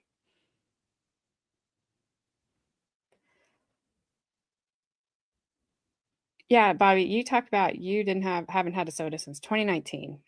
Miss McPickle Pounder hadn't had a soda in like 7 years, which I know you're approaching that now. Oh yeah. Oh God, guys, everyone, whoever hates onions. Yeah, I don't mind. Cooked onions are fine, but she started drinking soda when she was pregnant. 12 years, sorry, and she hasn't stopped yet. I just have a few Coke Zeros that are left over from Christmas, and when they're gone, and there won't be any more soda in my house again. I look at my cousins. I'm like, yeah, you get soda, you get Coca-Cola. He's like, yeah, I got it in the fridge. Open the fridge. It's like Pepsi One, Coke Zero. I'm like, what the heck is this shit? He goes, oh, I'm trying to watch. I'm like, trying to watch what? I'm like, this is terrible. Why would you subject yourself to this? I mean, this is just. I this just don't tastes want all horrible. the sugar. I don't think it tastes bad. I just don't want all the sugar. There's so much freaking sugar. And like, especially the things that I like, sometimes I look at the sugar, I'm like, holy crap, just give me the bag of sugar and then I'll just dump that like all over me and whatever I ingest will be less than what's in this bottle. Well, I don't drink soda during the day. I don't drink soda really without liquor in it because I think soda's gross in general. So, most of the time I do drink water. I love water. I drink water or unsweet tea with no sugar. But Shinny, I'm like you. I don't have it in my house for migraines. I generally will have it if I need to settle my stomach down. So, but I've just learned just go get it if I need it that day and just don't have it around because I'll drink it. I won't. I like Dr. Pepper is my fave. All right. So we'll be back Thursday, 6 p.m., part 2. I know you can't wait. I'm sure it'll get Actually, better. part 3, right? Part 2. Oh, part 2 of him. Right. Yeah. Part 2 of him, part 3 of the overall. But correct. I know you guys will be protecting your brain cells between now and then make sure you come in with extra bubble wrap around them. Yeah, I'll be sure to on Thursday. take a shot of NyQuil before I get here. But ginger ale has bad stuff in it, Heidel. Because I used to go for the ginger ale. I feel like everything has bad stuff in it. And root beer, because root beer is like really good. But it's all bad. It's all bad. Everything's bad for you. It doesn't matter. The air is bad for you, okay? So, Jesus. Coke is expensive, like, yeah, I mean, yeah, actually. Got to go natural. I'm trying to not go at all. All right. I've warned you again, so I'm telling you, if you come in here drooling on Thursday, it's not my fault. I warned you. Get those brain cells back up. Charge them. Protect them. And I'll make sure I go out and get Smarties candies yes. to get ready for Thursday. And I'll make sure I drink smart water as well. Yes, it does. And just because you guys were so nice and did send, like, I can say it doesn't, it smells like nothing. She sniffed it, guys. Did you see the sniff? There's nothing there. You have to say superstar. I am not a superstar. It's kind of disappointing. What a letdown. But thank you, everybody. She's like, Sorry. smells like bug guts. Doesn't smell like anything. I didn't kill it. I just picked it up. I just picked it up. That's all I did.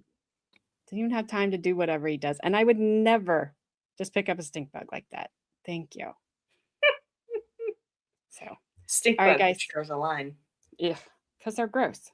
Have a great Wednesday and the rest of your night. Yeah. I did not get bug butt on my finger. You just sniffed bug butt. I didn't. I didn't. So technically, you're a butt sniffer.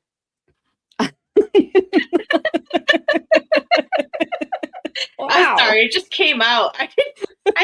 That was what was going in my head. I was like, technically, she's a butt sniffer, and it just came out of my mouth. I have no filter. I'm sorry.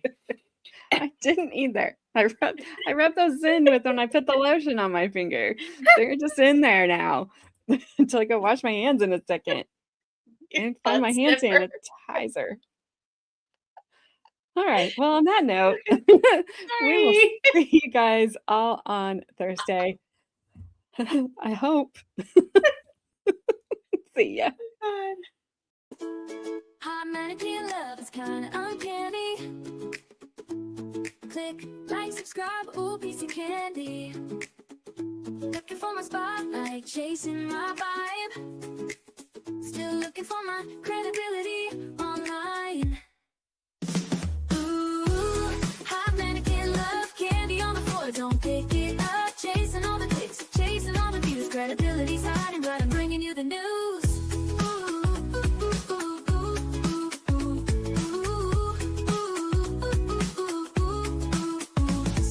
Every little scroll is a mystery, but you stuck around, watch the show with me. Laughs and chaos, that's how we roll. Drop a comment down below before you go.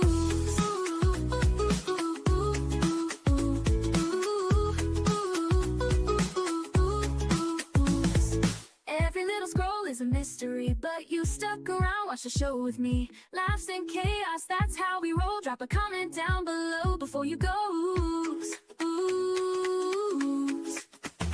Ooh, hot mannequin love, candy on the floor, don't pick it up. Looking for my credit, but I'll take your time. Thanks for tuning in, now press rewind. Hot mannequin says goodbye.